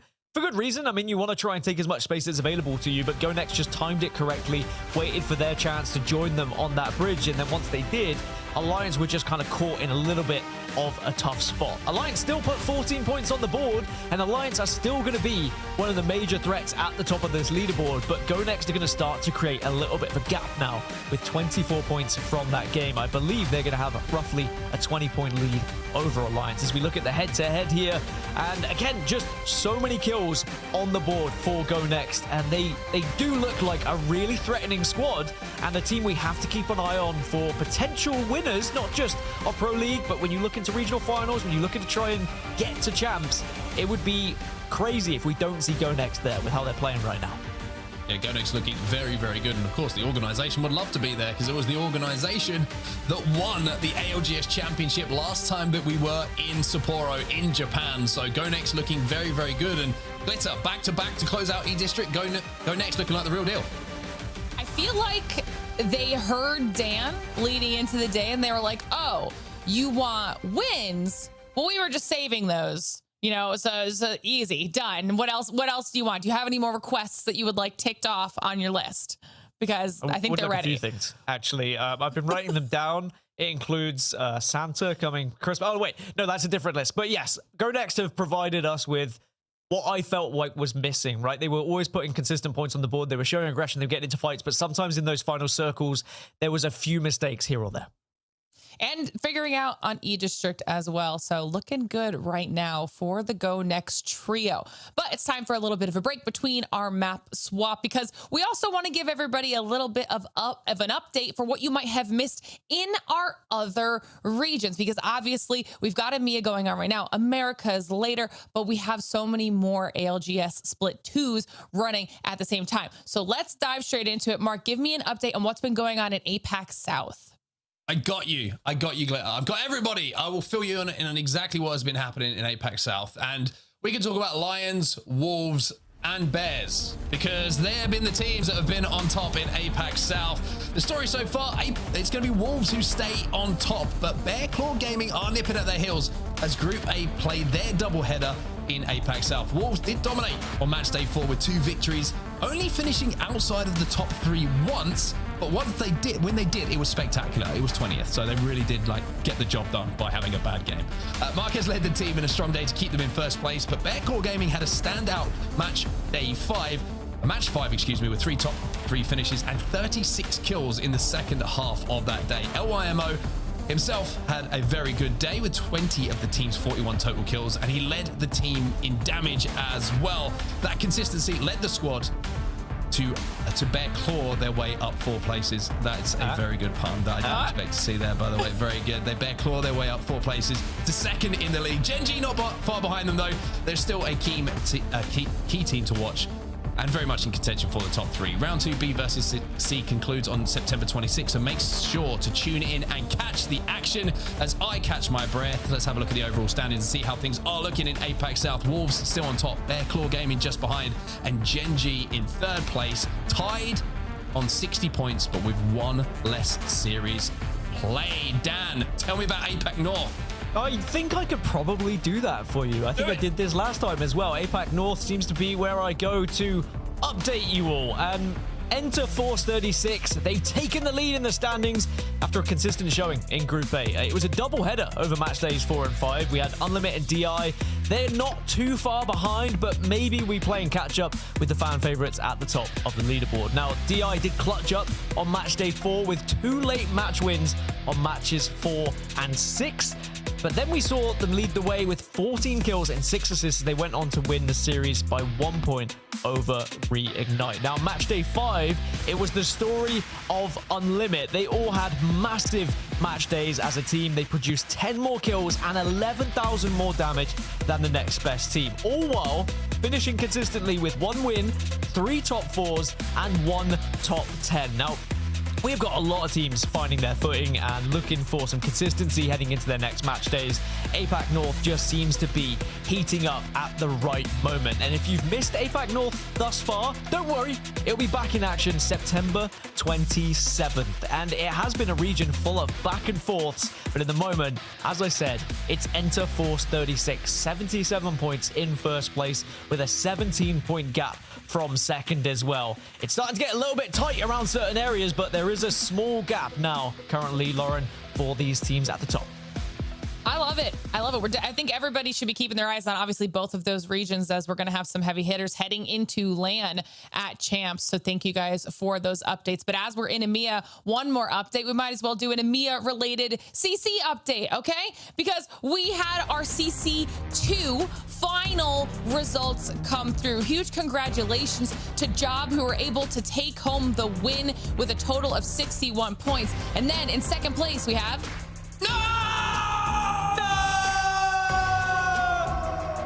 with a total of 59 points. And then to round out our podium, we had Meow there in third with 54. So congrats to all of our CC competitors. And if any of you at home want to participate in CC, we have more opportunities for you to do so. Our next Challenger Circuit registration will close on September 24th. So you still have some time to do that. And then that will happen on the 27th through the 29th. And then there will be one more opportunity. The registration will close on October 1st, and then you'll compete the 4th through the 6th. All you have to do is head on over to battlefy.com/ALGS, sign yourself up, get involved, because you never know. You might be one of the next people competing here in the ALGS, potentially making your way through to champs. But while we're waiting to get everybody ready and locked and loaded for match number 4, chat, of course, we have something for you as well. We want to tell you about some limited drops that have just arrived in the Play Apex shop. And trust me, you do not want to miss out on any of these. And while you're there, be sure to sign up for notifications because there are limited edition encoded Nessie shirts available September 16th. And rumor has it, there will be a launch discount promo for a short time. So make sure that you check that out. But if you maybe don't want to wait until then, go follow at Play Apex Esports on Instagram and TikTok, the 2 new socials, okay? And then make sure you use hashtag giveaway on the post, specifically with the encoded Nessie shirt that you see right on the screen right now for your chance to win your very own. And this is why you have to follow us on social media, okay? That will end on September 15th. So make sure you're doing that ASAP because you could get some free stuff. And that's just one of many giveaways that we are running on the new social media platforms. So as long as you're following, you won't miss out on any free stuff, okay? Now, while we're waiting for match number 4 to get underway, you guys had mentioned it while you were casting, so we're gonna take a quick look at the patch notes that are coming through because we will see some potentially relevant changes to our current meta. So we'll give you guys an opportunity to read through these here, or if you've already read through the patch notes, and then we'll talk about some of the things that are going to be jumping out at you guys because, I mean, specifically, we're changing how these hop-ups are gonna be working, Mark.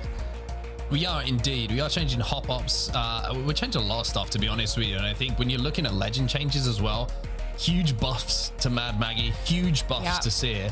And I think Seer is going to be someone we're going to be seeing a lot of. Of course, we're just going to see some love for some of the Recon legends. We're going to see, you know, some of his abilities being hugely buffed. And I think a lot of players are going to be spending a bit of time getting reacquainted with Seer. And I think when that exhibit goes down, we're going to see a lot of hovering Seers now as well. So it's going to be very fun to watch, to see how Seer kind of reintroduces themselves to the meta. Is it going to be so strong that we're going to see him banned after one game? I'm not sure. I do believe we'll see him at some point during a series. That's what I was going to say. Is that like when I see these patch notes, I always look at it from 2 ways. Me as a player just playing my own matchmaking games, and then as an ALGS participant, commentator, etc. I would love to see Seer, you know, be good enough that he can be in the ALGS and then probably get banned. I do not want to necessarily be going up against a Seer every single game of my ranked games, but these things can change so quickly with the patch notes. They might be really good on day 1, but then suddenly a counter comes out and people realize that certain legends can just negate a legend as well, not just in ALGS, but in ranked as well. So we'll have to see what happens, but certainly some exciting ones.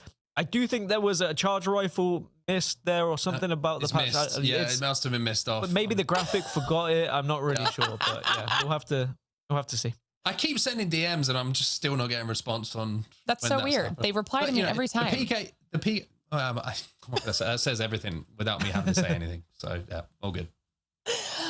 I think you're also in good company. I know Dio is very excited about the Seer buff, seeing if that will bring Seer into the meta as well. And with how much versatility we're seeing out of the legends, I think that this patch could be really cool. Some good weapons changes as well. I know Graceful was excited for the slight buff to the PK coming through as well.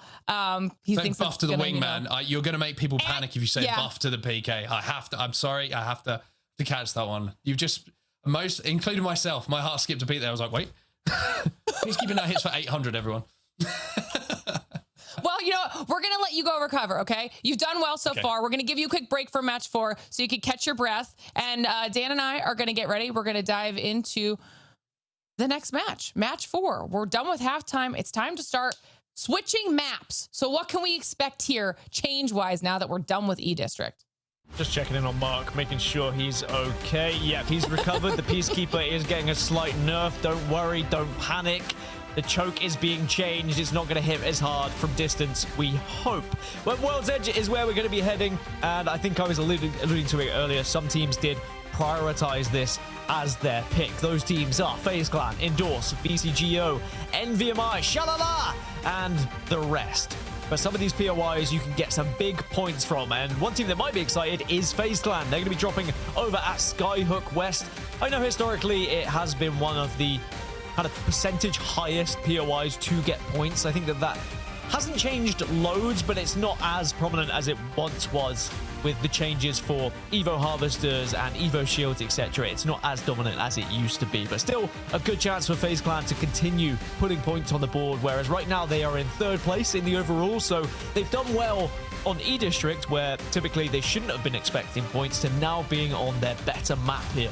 And of course, we saw the bans that were coming through as well. We've lost Wraith, now being the next legend as being banned. Are we going to start to see a little bit more Gibby coming into the equation? A lot more Newcastle, perhaps, as well. But you also need maybe a little bit of Ash for rotation, as well we've lost Wraith and we've lost Alter. Yeah, it'll be interesting to see. We're also probably going to start seeing a little bit more variety. I know that we saw a few Ramparts throughout the day. We'll still probably get some of those. Maybe a little more Pathy in the mix. So I'm loving what we're seeing out of EMEA right now, showing that there is definitely room for so much more expansion, even on the meta where we've got some pretty set legends right now. So we're going to be jumping on board with GoNext after their insane consistency in our first 3 matches and see if they're able to continue that now that we've moved on over to World's Edge. We actually have a tie of Watson and Ash for picks here in match 4, but I believe, correct me if I'm wrong, someone in my ear, but I think Watson will probably be banned based off of her pick rate in the previous matches, because she was so close to being banned in that one. So that might mean that Ash lives to match 5, but then that probably means we lose Watson, so maybe we get some little bit of a difference. Maybe more Rampart starts to come into the fray then as well. You can see plenty of Ash, plenty of kind of Newcastle popping up here or there as well. Sparrow in splurts, so there is definitely a lot of compositions that are going to be different here. But now, zone-wise, we're going to be heading north up towards Epicenter and Survey Camp. I was speaking about Na'Vi earlier, Glitter, Yes. and I said they were really struggling on E-District. Now on World's Edge, they didn't have the best pick. They've gone for Survey Camp, which isn't terrible, but not usually the best. But with a POI, with a zone like this, Survey Camp, it could be perfect for them. They had Ring Console and they had a Survey Beacon. Might be the break that they needed in a rough first half of the day here so far, as we get to check in with Trojan, who have come across Passion in Landslide, and Nameless is also in the vicinity, potentially looking for a third party. So this could be a very early game loss for one of these teams. Yeah, Trojan at the moment just hovering. Again, these are one of these fights that you can take with the Newcastle to try and get those Evo shields up a little bit if you haven't been able to find yourself an Evo Harvester. It was kind of a bit of a scuffle, I think, both teams trying to get access to this Ring Console. Kind of what happens in the early game, really. Just POIs are often fought over for Harvesters, Ring Console, Survey Beacons, unless you have something like a Sparrow. It can just hit that Survey Beacon from distance. But speaking of getting info, the Harvester's been gathered by Killer Whales, but now they probably want to try and hit that Ring Console if they can. But you can see they are hovering, and they are reluctant to, because they've noticed they are not the only team in the area. NVMI have just left Thermal Station. Yeah, and I think Killer Whales rotating straight into them also forced NVMI to split up just a little bit. So potentially an opportunity for Killer Whales to catch the solo out on NVMI if they can find them. Otherwise, they'll just continue rotating straight through and run into Nameless, who ended up backing off of that little back and forth over at Landslide. Now find themselves running straight into the path of Killer Whales. Nameless seem to constantly be finding themselves in these early game fights. It's almost like they're looking for them, and that's certainly how they were playing E-District. They were hovering around the edge, seeing if they can catch teams rotating in, and now Killer Whales are having to try and go for plan B here. King's taking a lot of damage. Do have the lifeline still, though, and the Halo does come down. This is a lifesaver for them. Without this Halo, they could have been absolute dust here from the other team, Navy.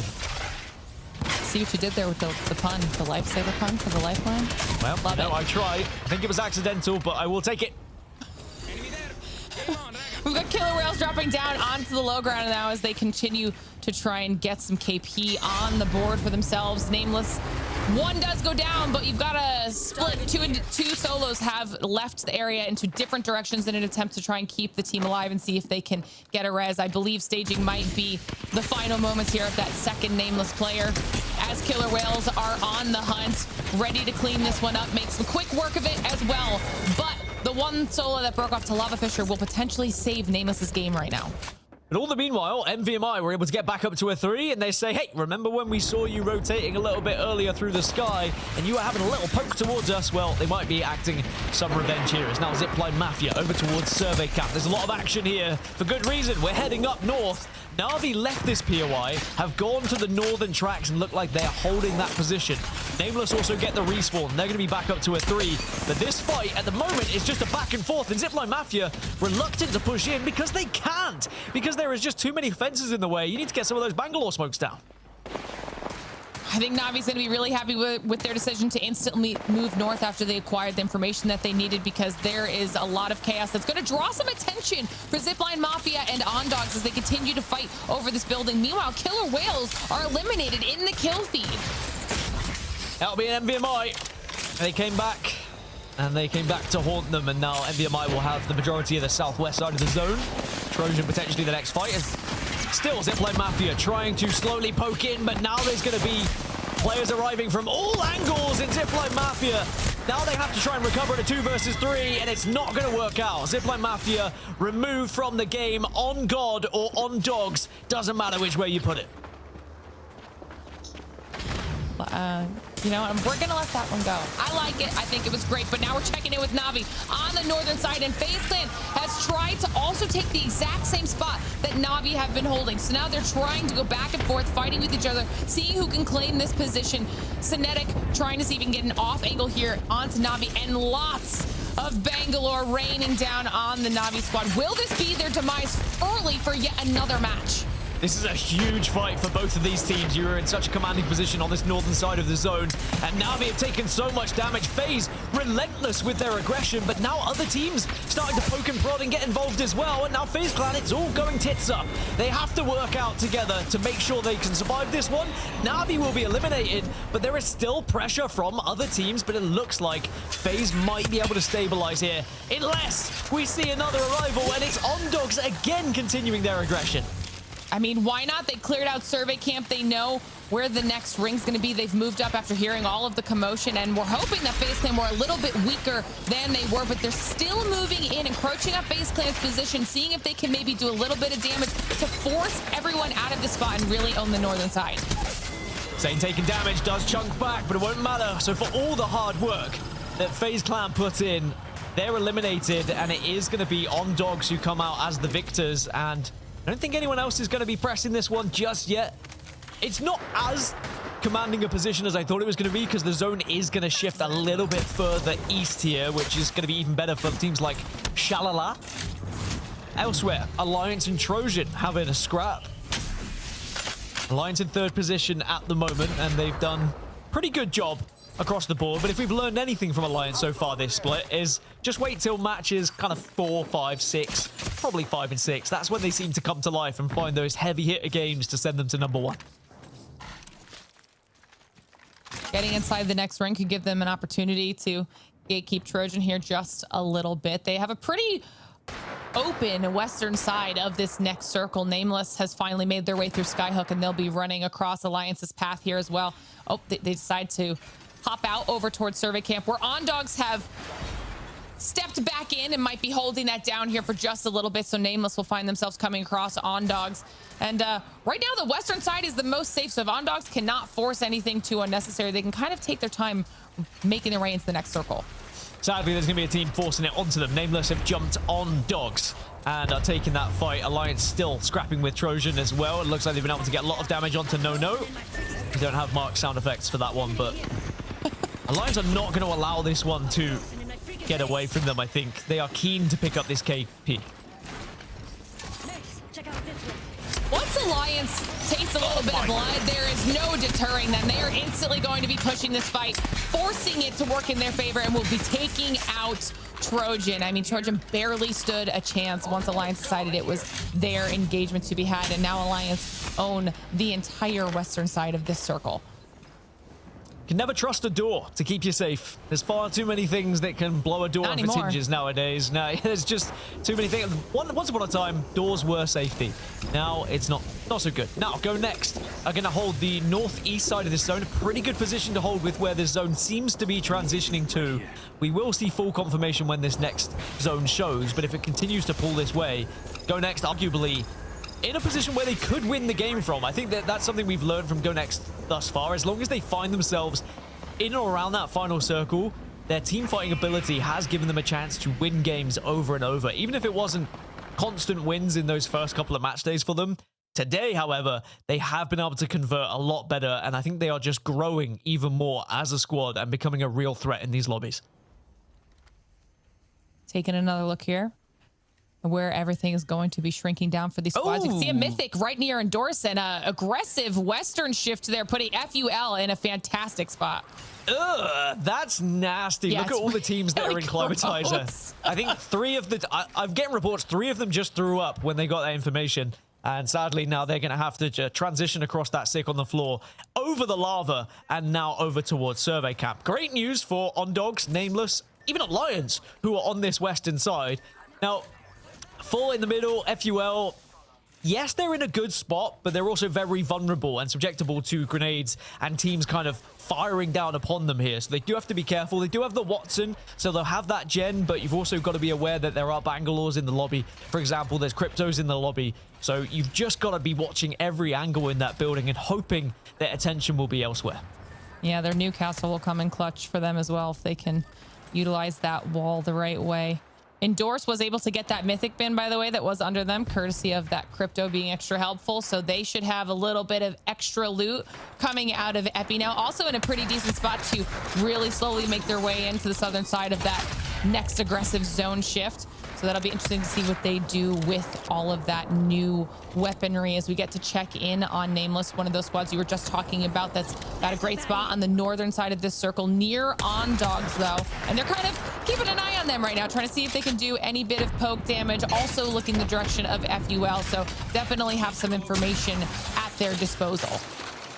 So all 4 Rampart teams are still alive here, and I think that is no coincidence. I know we've only seen 5 eliminated, but the fact that all 4 of them are still going, again, showing that the deployable cover is so important here in this meta, with how difficult it can be to cross from point A to point B sometimes, with the 30-30s and the charge rifles just hitting you so hard.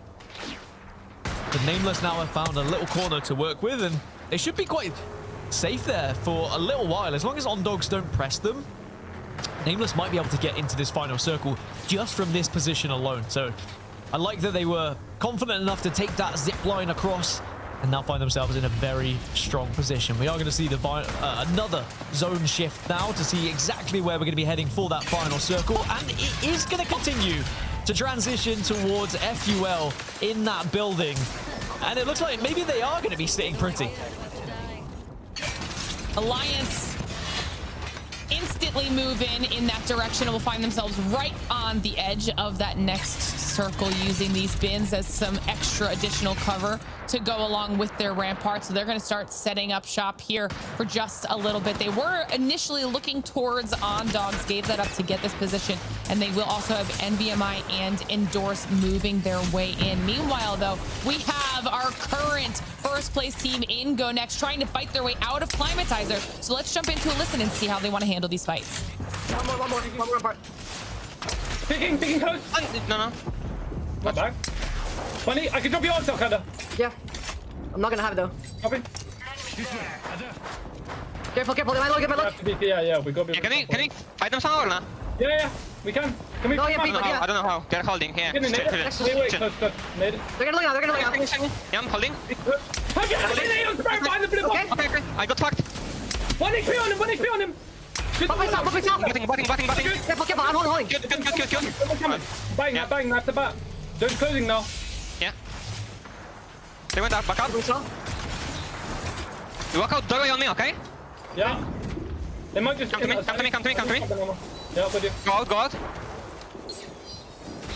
Take this. It's in the air, maybe. Yeah, Try. Yeah, shotgun ammo. I can't. Oh my god. Here. Shotgun ammo. Left for the ramp, okay? Yeah. No TP, so you're gonna have to walk. Walking?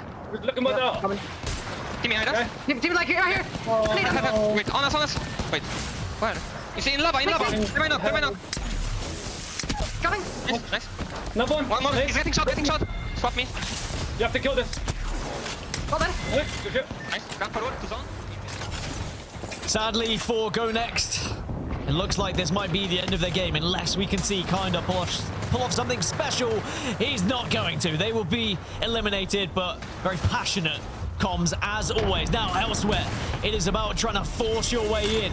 Plant one seed after another. Get a rampart wall down, get a fence down. Do all you can to try and keep teams away from you and take a little bit of space. SLR go down. 9 squads now remain. You had mentioned it was going to be difficult out of Climatizer. Well, it's just as difficult, or it's out of Epi here for Endorse. God, I'm in the middle of this fight watching this happen. And as I'm talking, Pot is instantly eliminated. They had tried to bring the fight to Endorse, unable to do so. They did get a knock, but Endorse will have just enough time to reset because while Passion is in the wings, you also have SHALALA kind of playing a little bit of Overlord, keeping their eyes on everything around for that northeastern corner, looking for an opportunity to pick up some of these knocks. So Endorse will survive, at least to live to see another day. And Alliance have still held this spot, moved in just a bit more, and claimed space right on the edge of the next ring. Alliance trying to keep UAIM out while SHALALA are sending it and for good reason. They've got the comp for it as well. Bang plus Mad Maggie. Full send, but it isn't going to work. A lot of damage has been done. It's a 1v1, but the Newcastle res and the zone tick. You got to be careful, but they get it done just about SHALALA. But it might all be for Naut because Endorse should be able to pick up the pieces here, you'd imagine. The tether, the nades, the PK, it's all coming together. But, well, you've got to be careful. Maybe the remainder of SHALALA might be able to escape here. That was insane that SHALALA somehow survived. I think a little bit of third-party damage kept SHALALA alive there as Endorse took a little bit more than they would have liked, stepping out to try and throw those arc stars down below. So SHALALA will escape as a solo and see what this rat can do for them now as Alliance have started to jump up, start getting up a little bit higher on the verticality. Will they be able to grab the Kraber? I mean, triple take? Potentially, if they want it. That's the real question. By the way, 3 of our 4 Rampart teams still alive in the top 6. 50% of the lobby have a Rampart. Again, I think we're starting to see how important Rampart can be in some of these games. Now, Alliance are going to be center zone. FUL held this building for a long time, but this was my worry. You then get stuck. You get bogged down a little bit. It's not necessarily a winning position. You win games like this by taking space and having a lot of freedom to walk around instead of getting stuck in these kind of areas. I think Alliance are in a great spot to potentially win this one unless we see a rash push out of one of these teams that are on the northern side. But all 5 other teams are on, in, or around this building whilst Alliance are watching it. Yeah, everybody really hedged their bets. Is that the rat that we're getting in that pip in the bin? Great hiding spot. That's a bin rat. Love that for SHALALA. He'll be able to hide there for a bit too because no one's going to want to step out. You even see Endorse waiting in the wings for people to leave this building, looking to pick them off as they're forced out. So this will be interesting to see who makes the first move, which team has an advantage, because like you said, all the while, Alliance is just waiting in the wings to see how this is all going to go down. With the Newcastle also at their disposal, you could see the castle wall ready to be slammed when they need it. So this could be a huge opportunity for Alliance. I mean, castle wall at the ready, Sheila in the back pocket. I don't know who I'd prefer to beat at this point. Probably Effect, because I just want to beat him for a day because he's insane at this game, but also going to have the ability to just mow down all of these teams as they begin to arrive and try and get off this building. Now, the big question is, can anyone get out of this building healthy enough to actually take a fight to Alliance? Or will we see someone full send it and say, look, staying in this area isn't going to reward us. Maybe we take the fight early to Alliance here, try and take that position. But how can you take the position when Effect is doing that and just taking everyone out of the game? Well, to answer the question, they did grab the triple take, and like you said, then the Sheila comes in next. The Solar Rat and SHALALA does go down, and Effect is just raining down terror from his position. Makes the move in, the PK sings. Endorse is eliminated, while Alliance take out Nameless, and they have continued to own this space with 2 left by the building. So FUL will take the fight against BCGO, but now here comes the push from Alliance, and this should be a clean and easy sweep, which it will be. Alliance reign their dominance in such a commanding fashion yet again here in the ALGS, and it is in match 4 on World's Edge. And again, it's just Alliance showing their ability to rotate into such incredible positions. This time, unlike what we saw in E-District, no one was really able to challenge them early enough to force them off that spot here, Glitter. We saw this yesterday out of them too, specifically in pretty unforgiving final circles. Their Hackas's calls from ring 4 through to the end to take fights at the right times, and not easy fights, but some difficult fights to gain their position, to continue moving forward. Every time is just so flawless when they're working well together. And once again, they were literally out in the open, but called it better than the rest of the lobby in that one building, and it paid off in spades for them in the end. And you really do see the difference as we get confirmation Watson is going to be banned because of that tiebreaker. You see the difference in finding a building that looks like you're going to be safe for X amount of zones, and it's great. You're like, all right, we're guaranteed to get into the final circle here, but winning from those buildings is sometimes impossible because all the other teams start to join you, they land on top of you, they go under you, and then they gatekeep you, and you can't really escape. Now, FUL did finish in second place. They get 11 points, job done, but it's not a game-winning play. Alliance are a team that has that confidence to hold open space, and it's not an easy thing to do. Not every team has the ability to do it, but when these three have been playing this long with each other, trusting in each other's ability as well, they do have that opportunity to hold any space that they set their mind to because they are so good at working together, focusing on the right things. And now, just like that, you snap your fingers and Alliance are right back into this one. This has happened every single week. Alliance have a few games where they're a little bit quiet. They do put some points on the board, but now they start to catch up, GoNext. But these two teams are just putting up such a good fight today. I mean, dead even point split for GoNext between KP and Placement. Almost even for Alliance as well. Both of them wildly consistent so far across these 4 matches, and dead even right now in the points. So they are putting on a show between the two of them alone right now. Definitely a good shout for the GoNext side of things, for a team to be keeping our eyes on, and everyone is always watching Alliance. But we still have 2 more matches left on the day for these two teams to decide who the winner will be. Before we get into match number 5, though, it's time for a short break, so don't go anywhere. We'll be right back.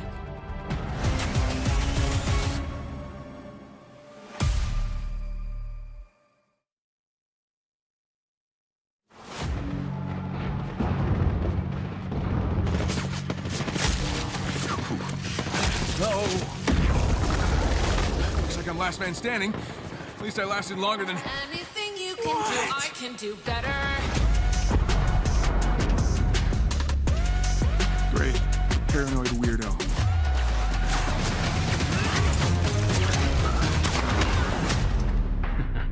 Try and keep up, old man.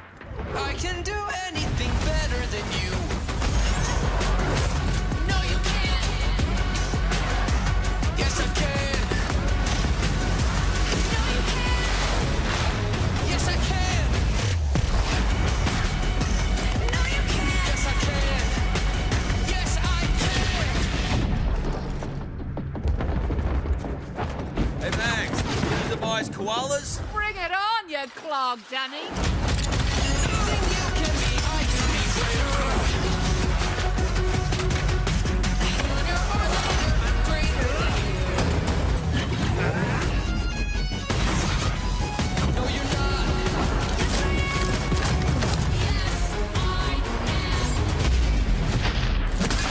Call me Salvo's metal finger.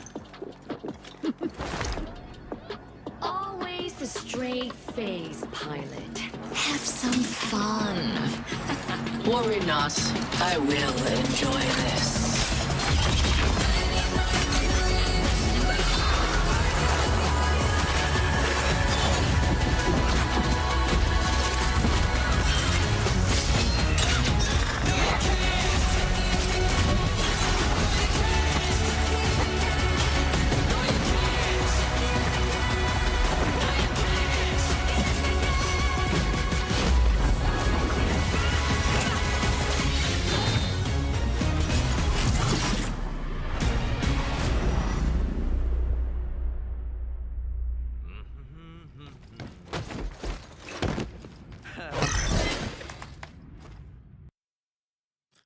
Red Bull is the official energy drink of the Apex Legends Global Series.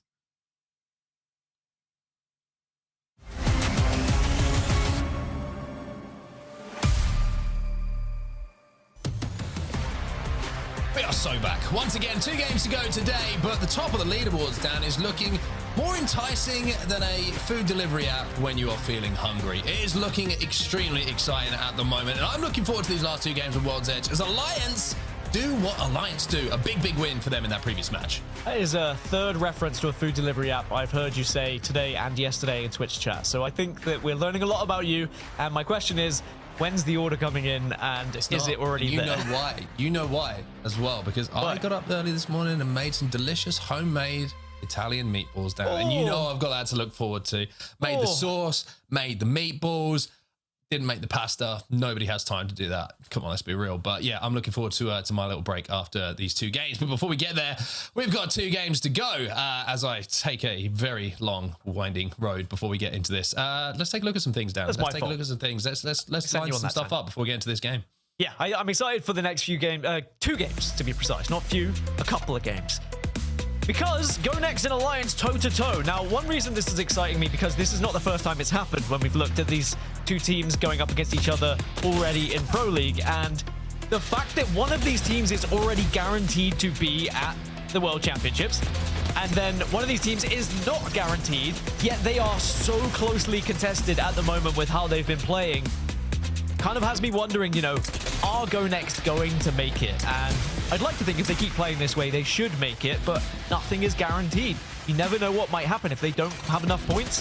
If they don't win Pro League, then they're relying on regional finals. Suddenly, if that day doesn't go well, they might not even be at champs. So it's so difficult to try and know what's going to happen here. But one thing we do know is we have competition for Alliance. How many times have we seen EMEA dominated by Alliance and no one necessarily touching them in the past? But this region is growing. This region is getting better and learning, and we are seeing teams actually take it to Alliance more often than not. Yeah, I agree with you. And just remember as well that, you know, certain teams qualify through certain routes. Say Alliance win Pro League and regional finals. Then if GoNext are in a position where they get second in Pro League, then they might take that spot away. All of these complicated things, which honestly, I am not smart enough to fully explain. You will get your head around it, I'm sure, when we get to those regional finals. But it means that GoNext have a very simple job to do, right? They know that they have to essentially be first in something to qualify, unless they want to get into the mathematics of it. But it gives you a clear game plan, doesn't it, going into these games and these series of what you got to do. And speaking of which, let's look at some stats from GoNext so far in this series, because they have been outstanding so far today. They have indeed. I've been so impressed with not only their aggression and the fact that they have been winning their team fights, but they've done better at planning their final circles here this week. There's been a few times last week where, the last time we saw them in this series, where they would be aggressive in the right areas, they would find themselves in the final circle, but they hadn't necessarily mapped out what that final plan was going to be. And sometimes they were one of those teams that did get caught on the building that had 5 teams in. Now, I think they've realized that you don't want to be that team. Instead, you want to take as much space that is available to you. You want to be threatening. You want to force other teams into said buildings in those final circles or areas. It doesn't always have to be a building. And I just think that the way they're shooting, the amount of shots they're hitting at the moment, they become a real threat in not just this lobby, but the final circles as well. The damage output is insane. I mean, they're second at the moment. I imagine that they are probably second to Alliance. And again, if you have an output like that, it's so difficult for anyone to contest you. And there you go, 18,000 damage output for Alliance. I was only just speaking about how good they are at taking space, at putting damage output, at keeping teams at bay, because they've been playing together for so long, but also because they are freaks of nature when it comes to this game and the shots they hit. You give Effect a triple take, and that man's shooting through smoke and not missing. He tags one person through smoke, and he continues to hit because he knows where they're going to be. This team, I love this team, and I think that for good reason. They are already qualified for champs. I think we know they're going to be a real threat on the international stage. Well, they're looking very, very good, both teams at the moment. And we were looking at a couple of weeks ago about, emerging contenders who are going to be the people to stand up alongside Alliance. And I think GoNext are really putting their hat into that conversation, so to speak, as a real strong representative to EMEA. And remember, it's a big if for them, they can qualify for Sapporo. But of course, we want to keep up to date with everything social media wise, and ALGS and Play Apex and the game, all of that good stuff. If you want to learn more about the play as well, check some of this stuff out. This is the kind of things you can expect to see. 44. Can I peek out a little? What's the job, like, yeah? Call out up there, call out up there. Rich still there. No. Nice shot. Cannon. Look on. Call out. Walking up. No. Nice. Castle. That's the castle. Got it. No. Oh my god. We're getting naded. I'm playing behind wall, okay? Yeah. One you don't want. These guys are sitting in a wall. East. Look west. Look west. Hey, flash on the right there, just TP'd. He's still here. 50. I think it's back. MP. I'm batting. Sitting behind. One set dead. The cat's dead. We're just stuck in the back, okay? Yeah. No. I'm gonna look for a place with port, okay? They're fighting the east. Yeah, so ready. There's dude. Keeping the low, man. We're getting shot from above. Honestly, maybe look for an opening. We whack it earlier. Yeah, there's no opening. I'm moving walls for it. What? Okay. They're gonna int us, no? Top three. I'm pointing. One thing we learned from that clip, Dan, is that Blinkzer is pretty nuts when it comes to having that Kraber in his hand. Best Kraber in the world? Question mark? Blinkzer? Up there. I can't definitively say yes. I think that would be unfair to a lot of other teams, but up there. He gives me up there. That is very on the fence from you. I wanted you to say yes or no. Anyway, map rotation. Let's look at where we're going and who is going to be banned. We've had 4 games already. We've got 2 more on World's Edge today for EMEA. Watson has been kicked to the curb, though. No more Watson. Get out of there. Watson. Couldn't think about what I wanted to say there without being disrespectful. So Watson's gone. Wraith and Caustic and Alta already banned as well. So look at Rampart. Probably going to be a very, very strong pick here. Yes, we had 4 Ramparts in that game, and as I said, 3 of them got into the top 6, and of course, a Rampart team did win, so expect to see more Rampart here, and then that does open the door for potential Gibbies, more Newcastles as well, so these compositions to begin to chop and change a little bit as we get into these last 2 matches. But certainly, you've got Ash as a rotational tool still as well, but definitely expect Rampart. Sheila is going to be singing very proudly and loudly throughout this game. Now, a few teams are beginning to fall quite a way off of the pace now and are going to have a big game here on match 5. But it's difficult too. When you've got teams like Alliance and GoNext playing the way that they've been playing at the moment, it's hard to take the limelight away from them. Well, I've got a question for you, Danny G, as we go into match number 5. Yes or no?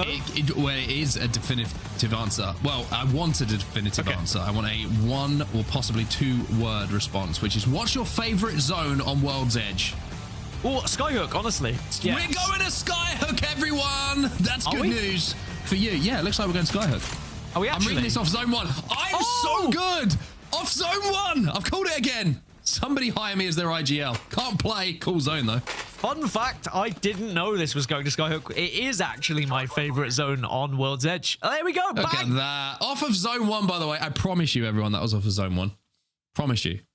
I mean, I know it was from zone 1 because I had only seen zone 1, so I wasn't even looking at that and being like, oh yeah, it could be Skyhook. No, I love Skyhook zones because it is action-packed. It is a lot of buildings that you can play. Most people will play zone. It's hectic. You'll see some actual 3v3 engagements happening in and around some of these buildings as well, because there is space to take fights and get cover from the other team, so less poking and prodding from certain areas.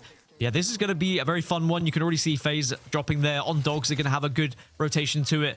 Na'Vi are going to be able to move pretty fast. You can see they got the scan at Survey Camp, and now they're already flying into Skyhook. ZiPLina Mafia moving, Nameless moving, UAIM, VCGO. Everyone's going pretty early. Look at FaZe. I mean, there's a console at Sky West, but I don't know if FaZe are going to be able to hit it. This is the problem, right? We've seen this before. Think back to the ALGS Open in New Orleans, the game that was won by Falcons that won the tournament, right?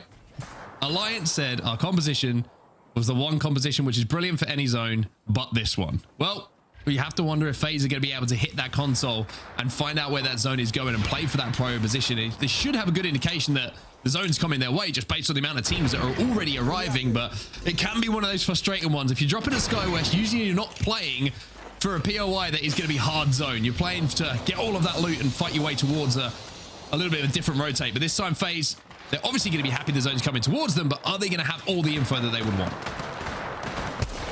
Elsewhere, a few teams on their rotation in are going to come across one another and maybe have to take a fight. SLR trying to shoot from distance. It looks like Passion are going to be able to escape it, but the thing is, it does create noise, and it might just be enough for another team to turn around and get involved. But I think with the speed of which these rotations are happening, Passion should be okay to get into Countdown comfortably and then start to move on round to worm their way into Skyhook. The bad news is the likes of GoNext and Alliance, the two leading teams, they have to go quite some way if they want to get into this zone. So they're going to be having a similar game in terms of trying to approach the zone from the south side of this map. GoNext all the way down at Stacks. Alliance currently in Tree. So I'm intrigued how our two powerhouses in the lobby today are going to navigate this one.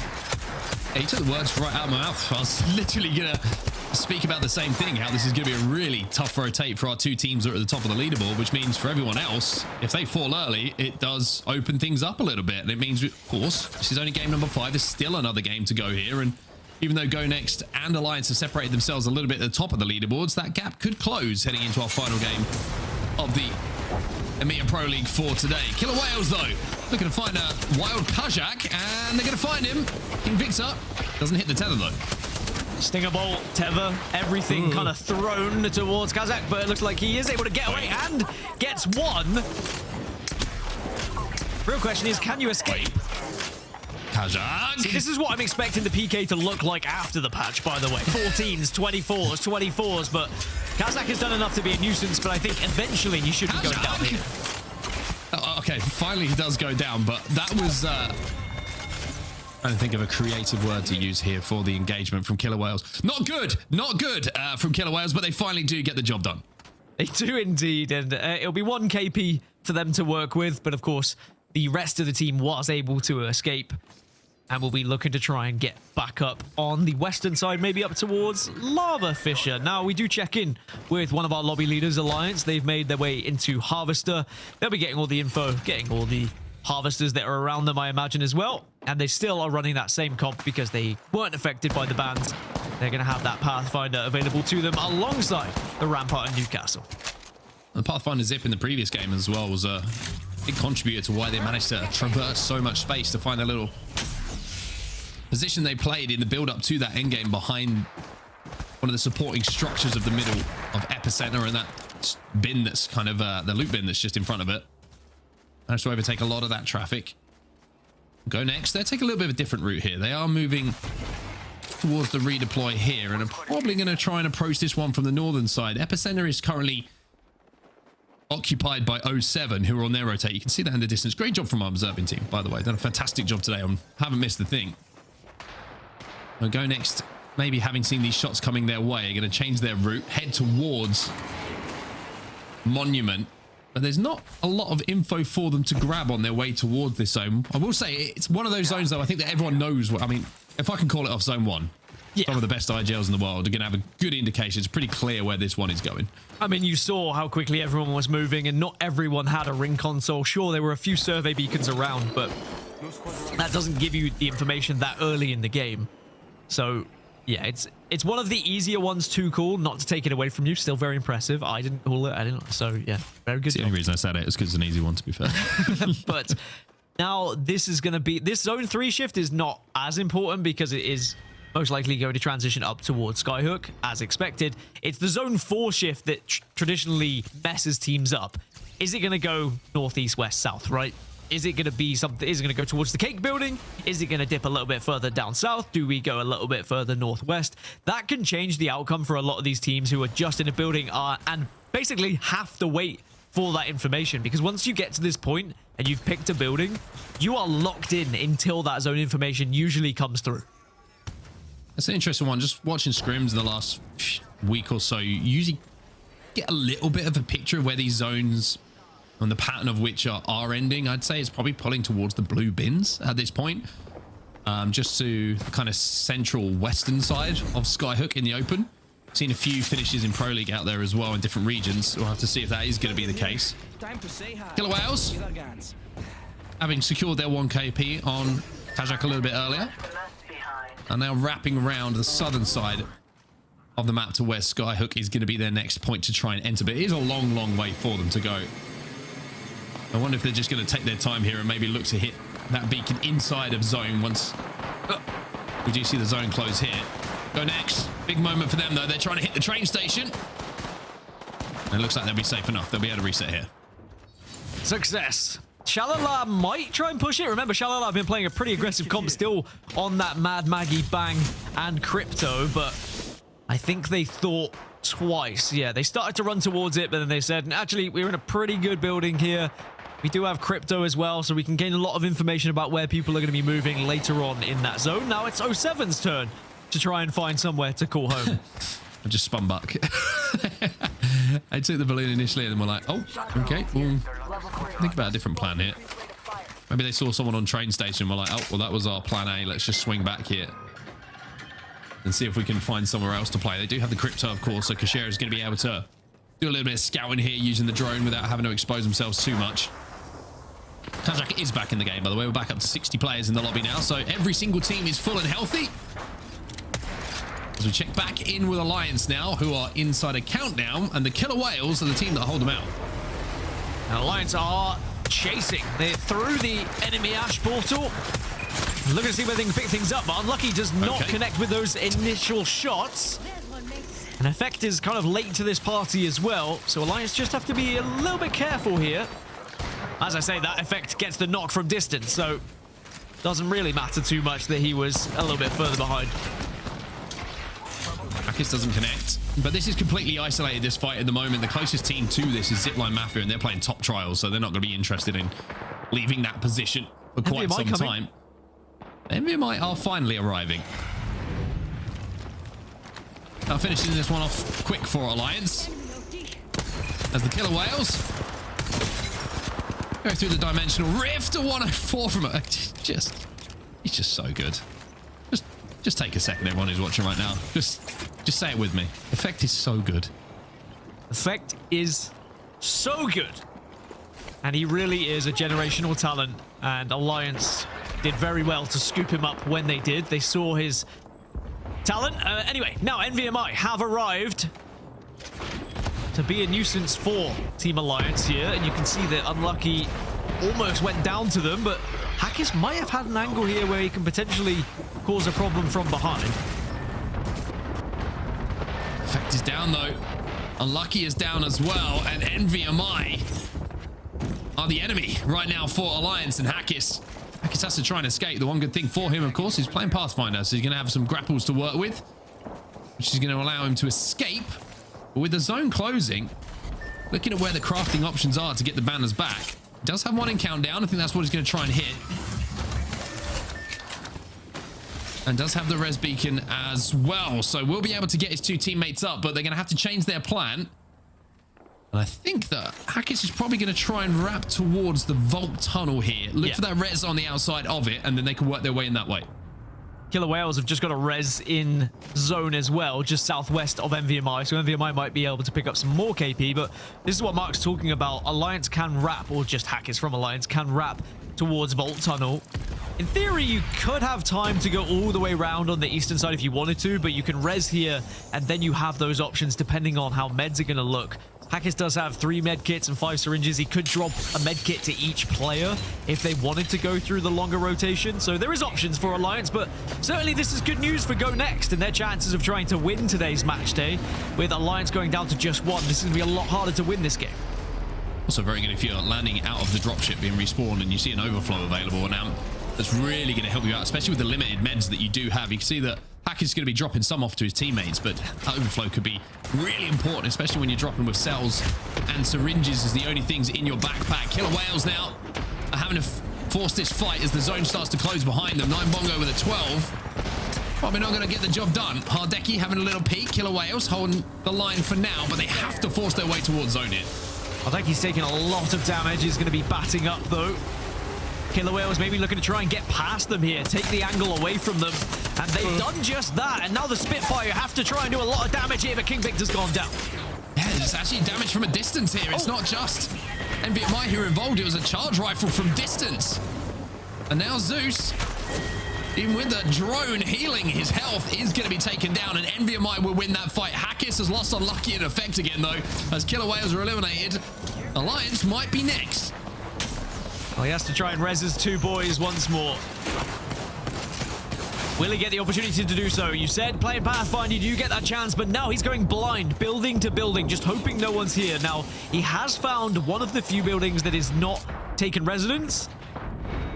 The real question is, you know, how do you get the rest of the team back up? Are you even going to get that opportunity? Because zone continues to move. It has moved slightly west away from the cake building as well. FUL find themselves in one of those buildings yet again as we check in with FaZe Clan. Remember, they dropped here at Skyhook.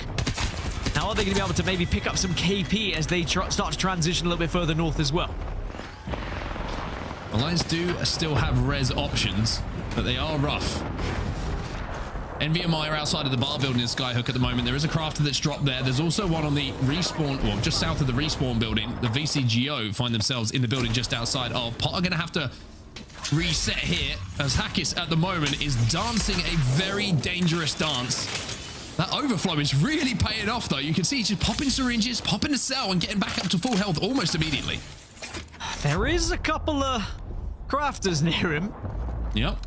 And he does, oh, he's already got the banners, excuse me, so he just needs to get a Moby. And he could get that from the crafter, but it is definitely a risk. I mean, one thing he can do is wait until the respawn building team leaves, because the zone is closing, hit that respawn, and then hit a zip line to safety. There might be a chance here for Hackis to pull off a great rescue play for Alliance. We see Max Strafey going down in the feed as well. Kazak finds another one. Fuda and Zane having a fight now as SHALALA make their way towards the train station, and you foreshadowed this. SHALALA versus GoNext. Let's see who comes out on top. Big fight. Tyler leads it.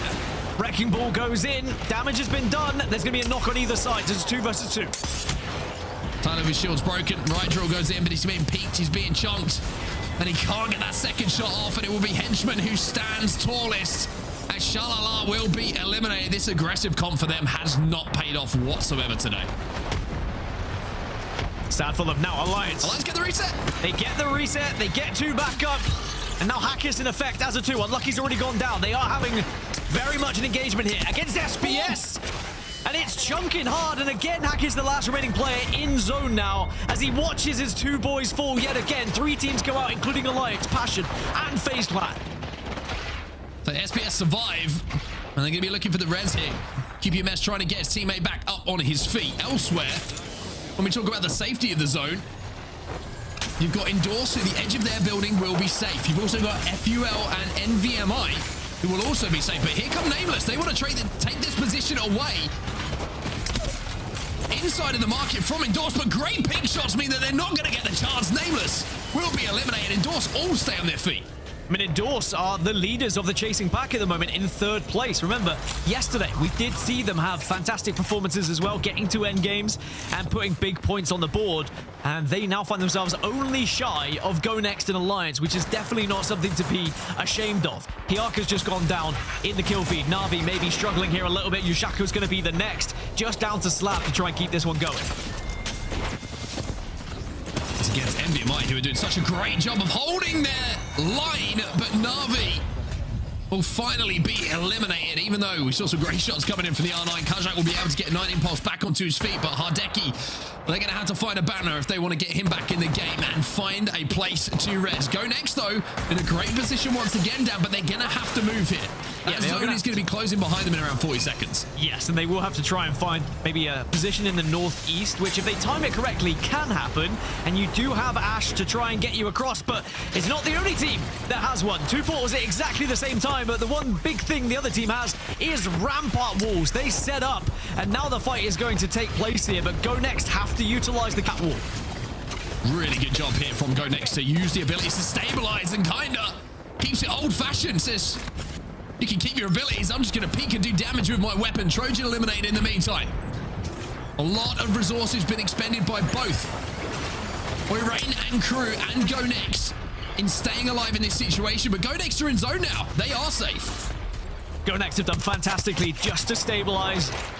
much thanks to that Dark Veil. ZiPLina Mafia go down. Now 7 squads remain. And there are plenty of ramparts in this lobby to cause havoc as well with that SHALALA as now GoNext chunking the team in front of them. Pot get eliminated. 6 teams remain. Make it 5 as GoNext continue their dominance. This is such a good job. You saw the MP go in, but Light has just been picked off from a distance. And I have to just take a little breath here, a little pause in the action for them to reset, but they will be able to, even though all 3 players are tethered. No one's going to overextend from their positions of safety at the moment to finish them. Yeah, good recognizing they didn't need to panic because of their tether. A lot of teams might have just tried to dash away from the tether, or at least tried to poke out, thinking they were going to get pushed. But understanding in this game, people are not going to give up their position, and their tether is merely just going to be a distraction and maybe do a little bit of tick damage at the start. And now GoNext, they still have this northeastern side. And yes, I was about to say, you need info, but kind of gets that info removed away from him. The drone gets eliminated. Drone gets broken. Light's going to have to pop a battery as well. But GoNext with the Lights, remember, out of the lobby, have a chance here to extend their lead at the top of the leaderboards. But they are taking a lot of damage here. Stinger bolts coming in. We've seen bang ults flying down as well. The Rolling Thunder get involved, and also Skynades as well. Henchman will fall, but a response comes in, kind of with some great shots himself. Kind of with some great shots indeed, but it could be a very sad end for what was looking like a very promising game for GoNext as he desperately tries to stay alive. Has been able to find a shield swap, but does get spotted out by one of the other teams. Endorse also under a lot of fire, under a lot of actual fire at the moment, but might be able to get the res. No, 3 squads remain, but Endorse just trying to battle this one off. Yeah, they're going to go down as well, and now it's a 2v3 as FUL, who are in a great spot for the majority of this game, now just need to close out, but they've taken a huge amount of damage, but a 108 in response from Kuro should give them the opportunity to win this, but now it's a 1v1. Kajak versus Beamsy, looking for the rest, does have the support perk as well, which will get his teammate back up with some health. FUL closed out, but what an effort that was. In the end game, Kajak nearly clutched it, but it's FUL who take game number 5. I mean, a fantastic zone read again from FUL. We saw it in game 4 when they got to that final position, but then they were just surrounded by too many teams on the only building. The advantage they had this time was there were so many other teams around. They were able to kind of hold their position and be a little bit more aggressive in the right areas to try and get into that final circle. And then, yeah, a few missed shots, but the Newcastle paid off in that final moment. Yeah, and we've got to talk about GoNext, though. I think when you're talking about a zone that is so far for them to go, right, to put in that kind of performance, much like Alliance did in the previous game, they're the ones that really are worth their value in gold and value in points, because you don't expect to be coming out of that kind of game with that kind of zone with the amount of points that they do. That's an overperformance for that zone and the distance they had to travel. And I think they're going to be really, really happy coming out of that game with not just the KP, but also the total of 10 points. Also managing to get that extra placement at the last second as a solo into that top 4 makes all the difference when you look at those totals at the end. Yeah, 5 more points than Alliance, so it does give them the advantage going into match 6 to try and win this match day and get some much needed points here in Pro League. Now, we can take a look at the top 3, though. It was FUL, NVMI, and Endorse. All 3 teams deserving of their points. All had very different journeys in that game, but all found success in their own way. Again, an outlier. Well, not an outlier. I guess we expected it with the amount of ramparts, but 2 ramparts within that top 3 as Rampart does get banned here going into match 6. So it's looking like a 2-horse race, I would say, going into the final game with GoNext and Alliance. Endorse might have something to say about it should those teams be eliminated very early. Also, NVMI, another very good, consistent week from them in 4th position at the moment, but just a couple of points behind the team that is in front of them. It's also up for another fantastic finish, Dan. I love that every week at the moment in EMEA, it feels like anything could happen when we get to this final game, and we're going to find out what's going to happen in that final game when we get back from this break. Don't go anywhere. Game 6 just around the corner.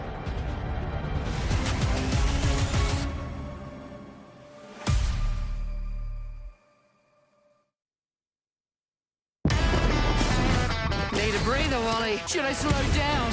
Ah, now that's a work of art right there. Of course you think that. You've got one bloody eye.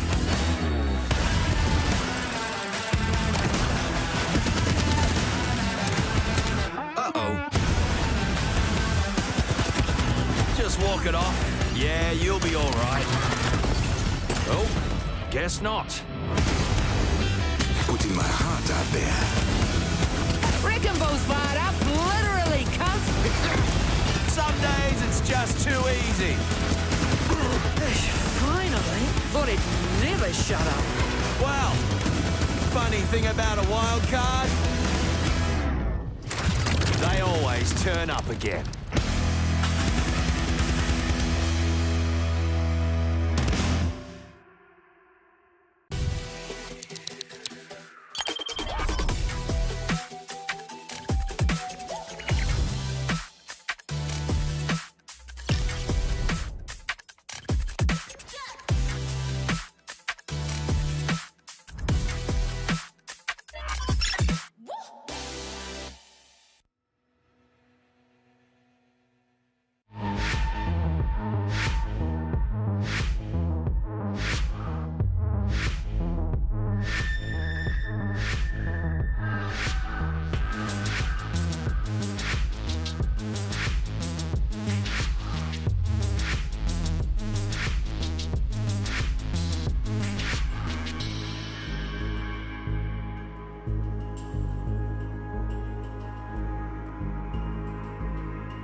Time for Game 6, everybody, and at the top of the leaderboards, you've got Alliance and GoNext, which feels like the two teams who are going to be battling it out in this final game to see who will be the winner of this match day. Alongside myself, the bald man on set, is Dan Gaskin, the handsome man, and we are very much looking forward to this game. Dan, how do you think this one's going to go?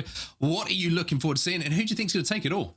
About 10 questions. Ooh, I think Alliance can have something to say in this match. I think they'll be wanting to try and take another victory here in this match week, especially after they were so close yesterday, but were just pipped out. I think that they'll be expecting to show their dominance and assert it. But I think GoNext are going to put up a fantastic... Maybe we'll get the ideal scenario of a 3v3 between GoNext and Alliance. That's what I'm calling in the final circle. I'm here for it. Maybe a little bit of a southern zone for them both to enjoy.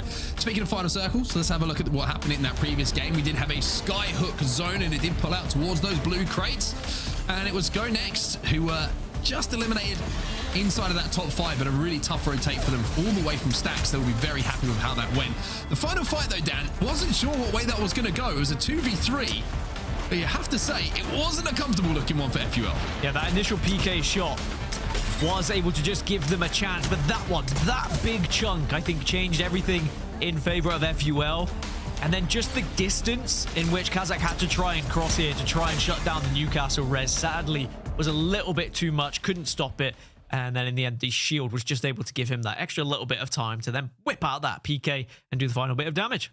It's one of those that whenever I've played Newcastle and I'm like in those situations where I'm like, it's a 1v1 and I'm like, I could res, but if I mess it up, then it's like all good. Whereas I can also just say, I didn't think I could res you. Like I just had to take the 1v1 and I win it. So that's what I would have done. It's definitely a frustrating time if you die without even taking the fight. Because that can happen sometimes. Yeah. You're like, oh, you know, I'll go for the revive. And then suddenly they do a 360 Tony Hawk spin and they manage to catch you with a PK shot. And you're like, all right, well, maybe I should have just taken the 1v1 with the fight. You're damned if you do, damned if you don't sometimes. But it worked out for FUL in that instance and they will win match 5. We've only had one repeat winner so far today. It was GoNext. And they do find themselves in the lead going into match 6. Rampart has been whisked away though, so we're probably going to see a lot more Catalyst going into this game, just mainly because of the controller perks and hitting the ring console. Maybe you'll see a little bit of a sprinkle of like a Mirage potentially coming in if people want to get a little bit frisky. You never know. But a little bit of foos maybe. Yeah, Pathfinder could show up. There's definitely things that can be done. We're going to have to see what these compositions are going to look like. This is only going to change next time that we have some gameplay on your screens from the ALGS with the patch that's coming on Tuesday. We mentioned the Seer buffs and the Maggie buffs. I wonder if anyone's going to get into that as a potential legend to fulfill some of the roles that are required, of course. I'm kind of looking forward to seeing how Seer plays. It's like seeing some of the content creators have put out some stuff about Seer and his abilities. It does look like he's very, very strong. We'll have to see if that's going to be the case, and we're going to have to find out who's going to be strongest in this lobby when the games are done. Game number 6 is live. It's the final one of the day here for EMEA and the Pro League. and it's going to be a battle, it feels like, between GoNext and Alliance for that top spot. So interestingly, Catalyst is the most picked. I mean, I guess to be expected, 15 Catalysts in the lobby. But what is interesting, were this a match point format, we would have had all 4 of our controllers banned, and going into match 7, that would then reset, which would mean Caustic would become available again. So if this meta were to be around when we got to match point format, then we would have those conversations. Meta might change by the time we hit our first match point format in Pro League, though, so I guess it might even be a pointless conversation. Anyway, it was fun. On to you. I was going to say, I don't think there's many things in the world, by the way. It's just I saw that amp getting picked up that start with the word bottomless that finish badly. Like, you think bottomless, like brunch, right? Great. Bottomless food, great. Bottomless bats, great. I'll let you sit on that one. We're going up to the top right. We're going towards the rocks at the back of Overlook by the looks of things. And SHALALA, who have had a rough day, they have console, they have prio. FUL also have good prio to this zone, having come off the back of a win in that previous game. 2 teams that don't know Daniel Gaskin, Alliance and GoNext. They have covered some ground here on World's Edge. Again, I don't think SHALALA want prio to zone with the composition that they are currently running. It hasn't worked out with the way they've been playing today anyway, but I think you want to be running at people with that comp. But I don't know. We'll see if maybe they can get something done. You can already see a few teams that are starting to arrive into their area already. Na'Vi looking to see if they can take a spot. You can see they've dropped an evac tower immediately to try and take a position, but it looks like SHALALA are taking shots towards them. But yeah, you mentioned it. GoNext and Alliance are both going to have to transition across from south to north in a pretty similar area. Maybe they'll even have an engagement against each other on their rotation, as Na'Vi did lose 1 as they tried to get the evac, but back up in what has been a very rough day. I mean, we talk about emerging contenders, you talk about people trying to be alongside Alliance as a powerhouse. 2 of the 3 had won a world championship, but now they're struggling. Anyway, NVMI, speaking of struggling, they've lost 1. Has been traded out, though. It's a 2v2 momentarily. Hardeki's got to be careful. Reinforces the door to buy himself a little bit of time. Taljak now trying to take a little bit of an off angle himself to help his teammate out in this situation. Only got the Hemlock to play with, though, which certainly can do damage at this range. Hardeki does just a slither of health, but gets the Phoenix off, and now this 2v2 becomes a little bit more one-sided to NVMI. This is the first. 24 for the second, but there's the one away. There's the difference maker. There's the bad boy that slaps hard, but now it's a 1v1. It's a 1v1, and Hardeki has a bow check here. Is he out of PK ammo? May have to reload. May just going to try and play for the reset in this situation. Looks like that is going to be the case, but it's going to be reses on both sides. Once again, a great job from our observing team to give us the full picture of what's going down here, and NVMI might be able to get a full reset here, as Kashak was able to scarper through that door, which again is reinforced, but with a Stinger Bolt coming out, then not a lot of time to heal. Nine Impulse now finds himself having to clutch. Definitely a difficult call to make. Do we try and get everyone back up? And now 9 Impulse finds himself in a 1 versus X. I think it's 1v2. Does manage to throw down his bang ult though, so that certainly could be a nuisance. Could do some damage outside. It might force them away just to give him time. But no, it forces them inside. Oh. He tries to take the fight. He gives it a good effort. But in the end, NVMI will be eliminated. In the meantime, you can see Alliance in the background taking an evac tower, but Unlucky gets shot off of it and has to drop down. So Alliance, they're going to be stalled on their rotation. You see Unlucky having to drop down into the crevasse now, as they are being held out at Harvester at the moment by Nameless. Interesting to highlight here, if the zone does go where I think it is, which is to the rocks, this is the zone where the organization GoNext won in Sapporo. Correct. Just a little touch in history for everybody there. It is funny, isn't it, how it works with organizations different to real sports, where we continue to hype up the players, not necessarily the team, whereas in real sports, even if the whole team changed, you'd still be giving that title to the team rather than the players a little bit more. But, you know, maybe that'll change as esports continues to develop and grow throughout the years. But, yeah, a nice little nod towards some history, and what a moment it was for those GoNext players, of course, now on Na'Vi, but I mentioned it, a really difficult day it's been for them. They have not got going at all. Whereas for the new look GoNext, it's been complete opposite. They have been firing on all cylinders and find themselves leading this lobby. But can they just do enough to stop Alliance from coming back into this one. And Naski's just been picked off with a charge rifle by Mask. He should be able to be rezzed, you would imagine. Killer Whales have just been able to respawn Zeus as well, so the God of Thunder will be rejoining us. Is that correct? God of Thunder? Zeus? Well, that's right, isn't it? Yeah. Yes. Yes. You didn't sound... You were committed. Yes, it is. You didn't sound... Initially, you didn't sound 100%, but then you committed, so I feel like... Yeah. Yes. It's good to have the God of Thunder on your team as opposed to on a different team. Technically, he's the God of Thunder, Lightning, Rain, Winds, just storms in general, but yeah, God of Thunder. Fog. He's the Zeus, known as the God of Fog. Ah, he's wielding his fog again to take us down. Oh, hitting ring console inside a zone is going to be SLR, and Alliance are very close to them. All three of them alive and maybe looking to pounce. Enemy over there. Oh, they are sending. Oh my. Oh, it's an 80 off the back of the grapple. There's a catwalk coming towards Hackett as well, but they want to try and take this situation they've created, the 2v3 momentarily, but it looks like it's going to become a straight 3v3 as SLR have managed to get in a position here to get all three players close to each other. So this is now a 3v3. Obviously, this is a huge fight in the grand scheme of things. If Alliance lose here, GoNext essentially will win the match day, but GoNext are joining this fight from the other side of the tunnel.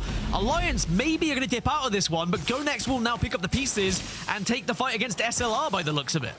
This could be interesting as well, because by just disengaging, Alliance now can hit ring console, having grabbed the Evo Harvester, and if I'm not mistaken, and my maths is somewhere close to being right, they could be on purples moving through this vault tunnel instead of blues. 07 eliminated. Once again, inside a zone, but not going to be able to hold their own. And it'll be Endorse who take that position away. You're in third place overall at the moment. Now, this train car is such a difficult position to play for the long game, but if you're here towards the end game, it can guarantee you points. So Endorse just scouting around. FaZe also under a little bit of fire. Synetic's taken enough damage that they have to back away from this one and give up their position slightly. They do have a comp that is somewhat aggressive though, so they can re-engage quite quickly if they would like to. A little bit of tick damage coming off of the Rolling Thunder from Nags. And Bangalore Ultimate going in. And he's going to follow up with a unspicy grenade. Damage is down. Stinger Bolt is cooking at the moment, and FaZe should be able to clean this one pretty comfortably. The amount of damage that they have done will mean that Ondogs will have to heal. It's time for bed, and Ondogs will be eliminated. Yeah, Ondogs out. I believe they finished 18th, unless ZiPLina Mafia can push them into 19th. But yeah, that's a tough old day for Ondogs. 07, when they were eliminated, by the way, they were in like 8th or 9th position. I think they've dropped down to 10th now, so another difficult performance for them, and that I'm sure they'll be disappointed with. The Lions, they were able to avoid that gunfight. They are still the last in this race towards zone. You can see SLR currently scrapping with GoNext. But Alliance maybe saved a little bit by GoNext coming in and just distracting SLR from holding them out there. It's fascinating that we're seeing essentially the same rotation where Alliance are mirroring what GoNext are doing at the moment. GoNext and SLR are very, very close to each other, almost on top of each other at the moment, whereas Hackett and the rest of Alliance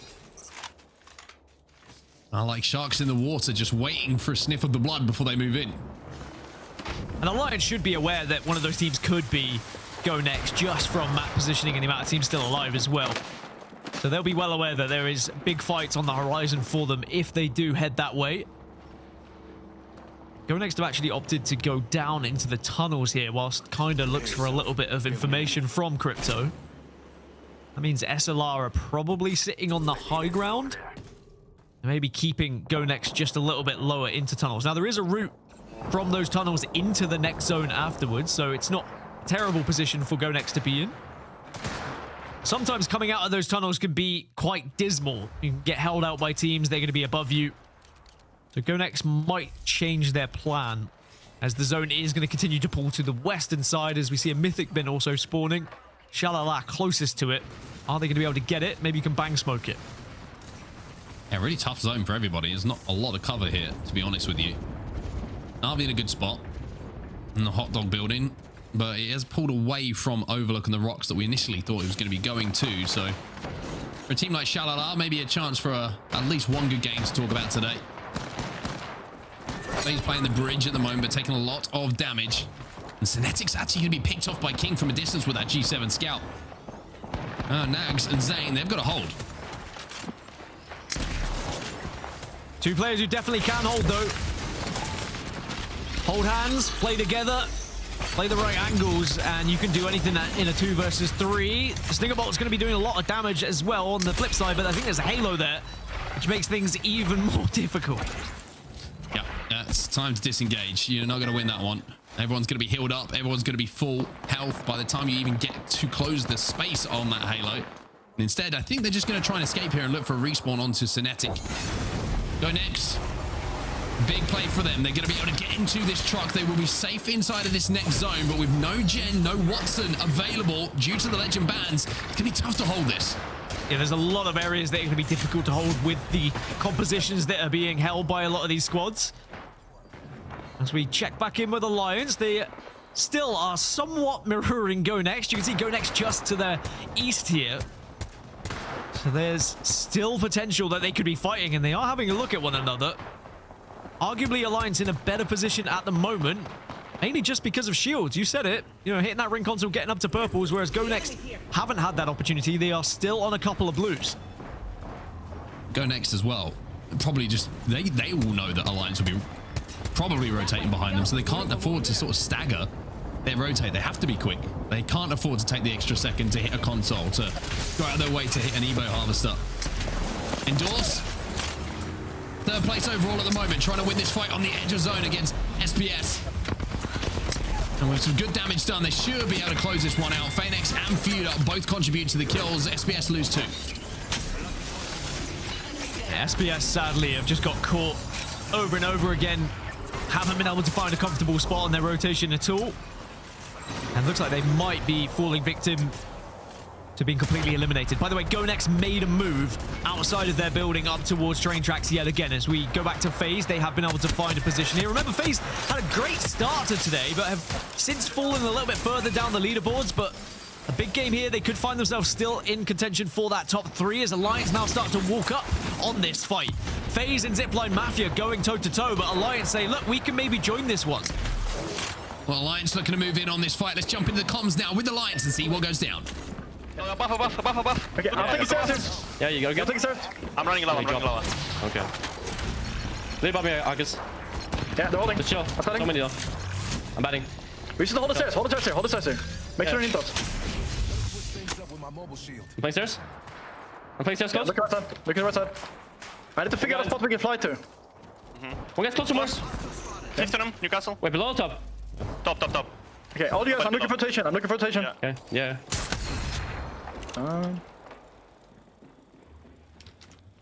They're right back mid. They're sipping somewhere maybe. Okay. They're sipping away. Yeah, bridge team is gone. Okay. We can hold the cross as well. I think it's the team over here. This or no? Can we play the left side like the court here? Like left side program? Yeah, I'm looting. Maybe. Didn't they? Wait. I'm scouting. Can we play this? I'm ping. Oh. Yeah, there's a guy solo there. He could. I think we have to send a solo in that corner. But can we play this? Yeah. Yeah, we can play the solo corner. Like up. Newcastle, yeah. He's sealing right now. He's moving out. I cracked him. He's over here, okay? I'm gonna zip balloon this bait. Maybe. I think you want everyone, maybe. You ready? I'll slide you a little bit. Yeah, I'm going forward. Come to me? Yeah. I'm gonna grapple to the corner after this. 3, 2, 1, I'm grappling forward. Maybe just wall pick? I don't know. Yeah, wall. Stay for me. Wall. Come down now. Up and south. I got that. Nade. Yeah, I'm walling. You got a wall. Yeah, no. You got a wall. Okay, careful nade. You got a wall backwards, unlucky. Play the front of the wall, swinging in. Yeah. They're finding left here for me. Okay, we're gonna bangle this one right now. Nade, one nade. Next one. So many.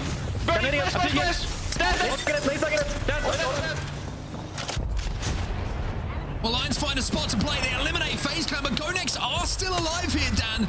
They are close to Alliance, but they're in a fight of their own. Yeah, GoNext currently taking on Endorse by the looks of things after they moved into their building. But Endorse are holding, but Endorse leave.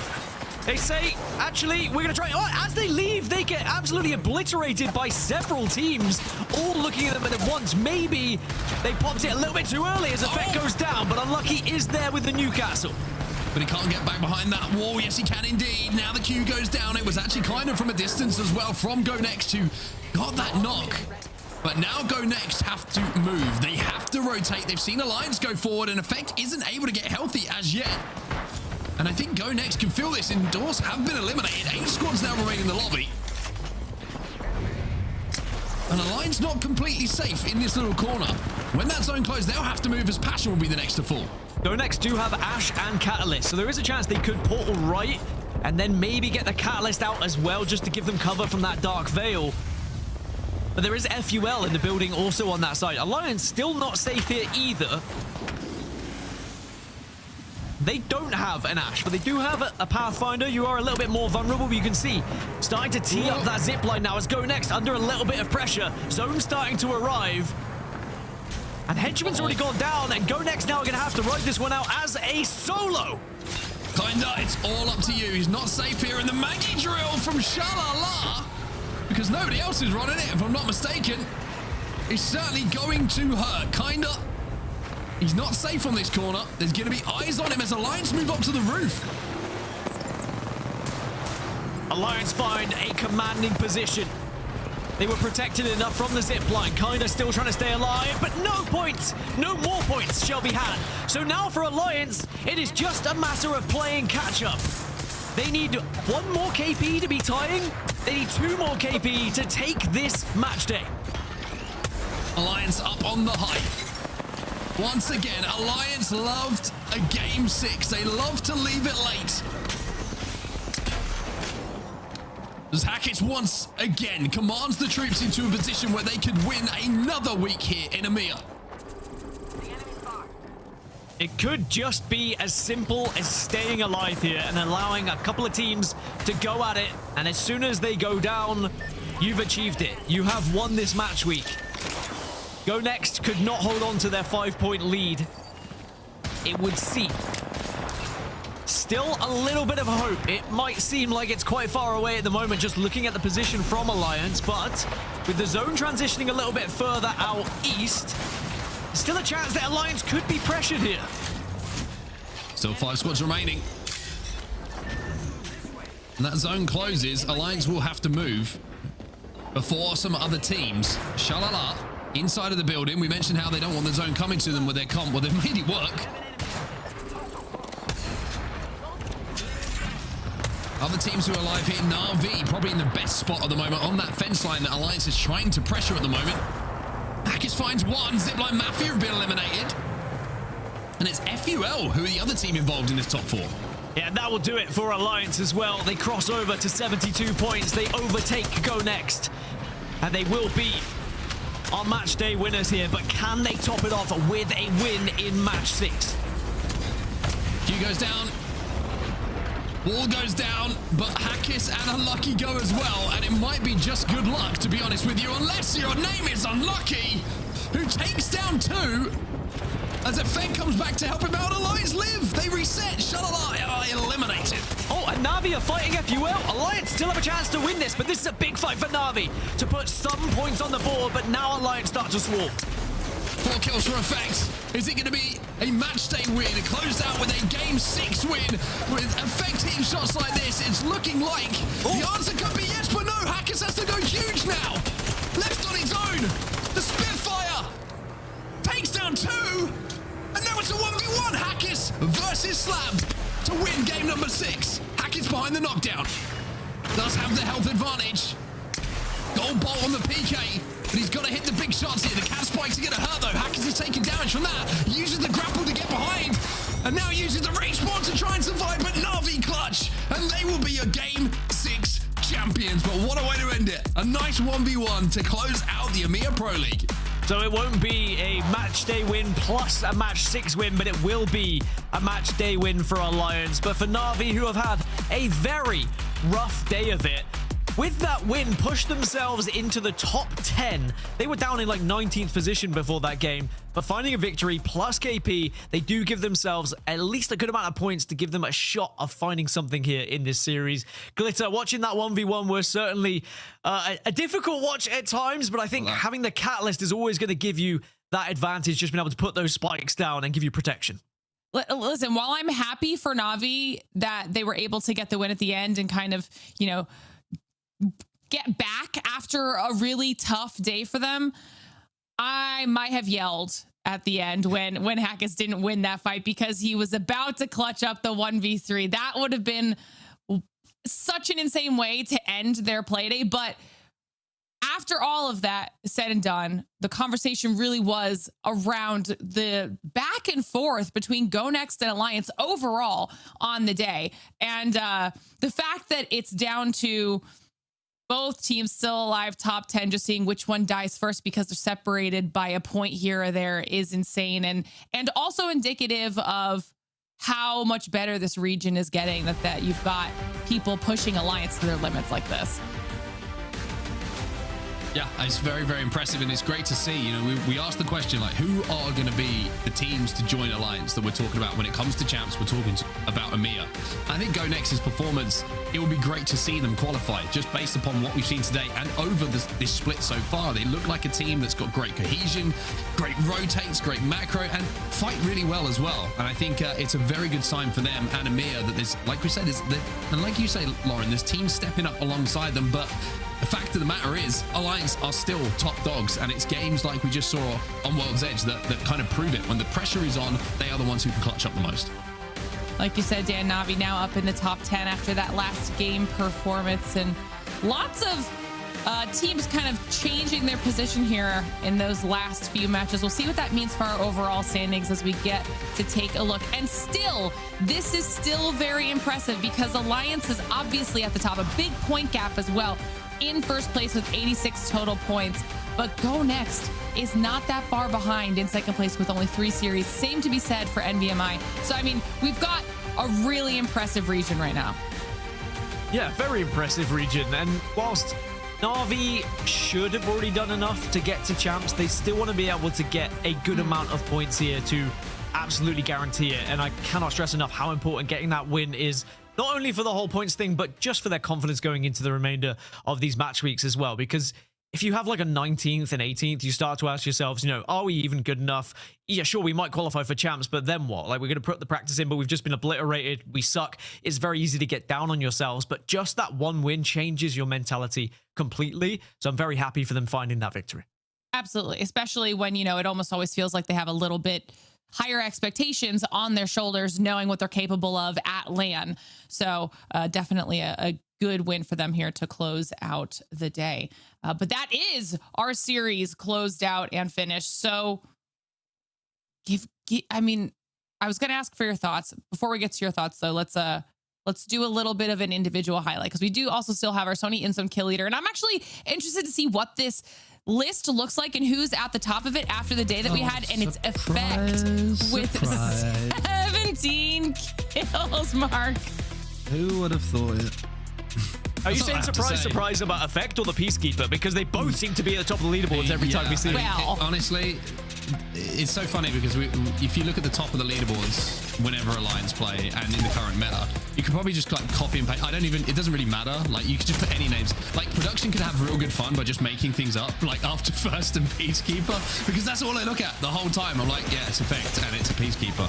But I think today, effect was exceptional, and I think that this play in particular is one that stands out to me. You know, firing through the smoke, getting that damage down, and then I think one thing that's really helped him as well, that might be a little bit overlooked, is he's playing Legends where he has to kind of anchor a little bit more than he previously has, which means that he can't overextend, he can't get a little bit overexcited.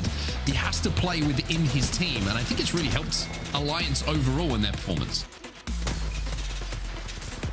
I feel like we're getting just such a really a solid highlight reel of exactly why there is constantly a discussion around the insane firepower that exists on Alliance, whether it's effect on the day or unlucky on the day, with Hackett also just setting them up for success consistently every single time we're watching them when they are in these final circle situations.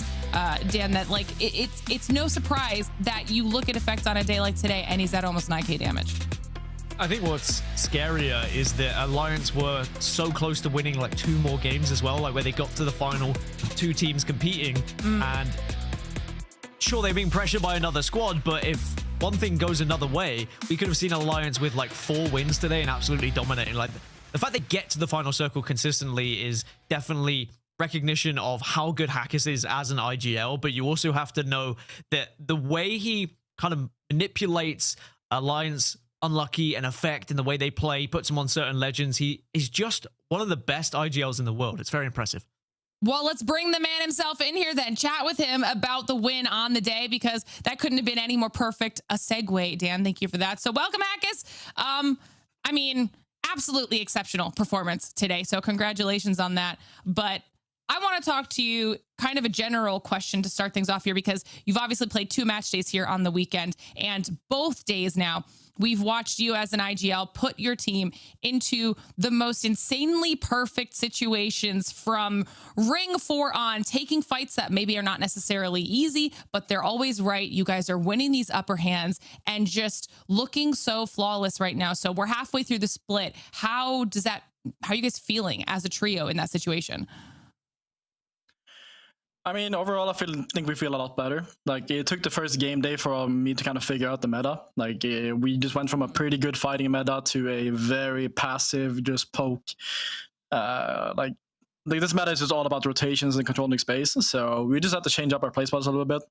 Like, me take over the rotation characters. Like, usually the fraggers are on these characters, but now me as an IGL, I need them to be able to rotate around the map, because yeah, if you're not playing rotate, if you're not playing space, if you're trying to fight in this meta, like, you're just gonna get randomly one-tapped across the map. So yeah, I think we've adapted pretty well. Like, we're a very strong fighting team, but even us, like, even we can't fight right now, because if you make one mistake, if you position out of cover for like 1 second, you just die. So yeah, I mean, top 3 worst metas I've ever played, but I think we've adapted pretty well. It's funny that you answer that Lauren's question so brilliantly, because my question was going to be, how good does it feel in this current meta to see a zone that is miles across the map and knowing how tough it is to get there? Because I think everyone's started to recognize that, right? It's so difficult to rotate at the moment if you're having to play from edge in towards a zone. How rewarding is it for you to IGL your team into great positions? Because you had a couple of games today where you managed to IGL your team into top 5s, top 3s, and even wins from positions where probably when you first opened the map, you were like, brilliant, this is going to be a game where I'm looking at some KP and maybe a top 10 I'm going to be happy with. Like, how satisfying is it to succeed in those tough rotate games? Yeah, I mean, I definitely feel a lot more pressure on my shoulders right now. Like, if we don't rotate perfectly into zone, then like we're mostly just gonna end up on edge and get pinched by 7 teams. So it's just, yeah, it's a very heavy rotation meta. If you're not rotating perfectly, like, you will be dying on a rotation, because everybody just kills you instantly. So the TTK is very low right now with the weapons currently. So if you make the tiniest mistake, then yeah, it's game over. It doesn't matter how good you are mechanically. I think it's crazy that, you know, it's a meta that you're obviously voicing you don't particularly enjoy and might be disrupting your team a little bit, but what would be the ideal meta for Alliance? Because it doesn't seem like it really matters what meta you guys are playing in. You're still number 1, number 2. You're still one of the best teams in the world. If it were up to you, what kind of meta would you and your team be playing? I mean, I think we're mechanically the strongest team in the world, so any fighting meta would be amazing. But I mean, like I said, we're Alliance. We've always adapted. I've played every single meta, and I've been consistent throughout all the years, so I don't really mind. I just adapt, and then we go next. But I would definitely prefer a heavy fighting meta. I like that a lot. I got one more really quick question for you, Hackers. I opened my social media today, or it might have been yesterday, I can't remember, which is rare for me, and I saw you responded to someone saying, you can call anything a 1v3 these days, right? And I want to ask you, would that have counted as a 1v3 in that endgame if you won it in game 6? By your own standards, 1v2.5. Oh, okay. So no, I respect that, because that means you've got like a high bar for like a genuine 1v3. I respect that. And it was so close as well. I mean, you guys put on an absolute show today. It was really enjoyable to watch, and you have continuously really set the bar for your region. So congratulations again on today's win. And I'm sure we'll be talking to you again throughout the rest of the split. Thank you for having me.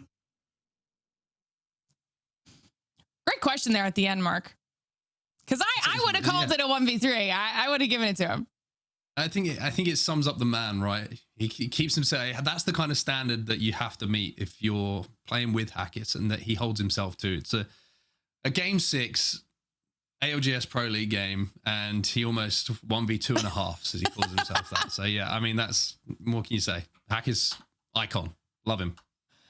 Phenomenal interview with Hackett as always, and phenomenal day for Alliance. And now that it's all said and done, Dan, I'll start with you to shake things up. Give me your final thoughts so far on EMEA halfway through the split now. Yeah, they're starting to adapt to the meta that's developing, I guess. I don't know why I did those, because it is a meta that's developing, but alas, here we are. But they are changing a few legends here or there to try and fit in with what's going. I did think it was very interesting that if we were in match point format, all 4 controller legends would have been banned as well. I do think that, you know, the meta is going to shift before we get to a match point format, so maybe it doesn't matter. But still a very entertaining day. I wonder how it's going to transition after we have the patches, whether there's going to be something a little bit different to work with. Maybe we see more Seer, for example, but still loved it. Alliance, unreal. I think Hackers is a little bit bored of interviews now. He probably wants to get Effect finally on one. Maybe one day we'll get him, but today was not that day. It'll happen eventually. I know it. I mean, even Unlucky said eventually it was going to happen, so at least one time it will. But Mark, give me your thoughts as well.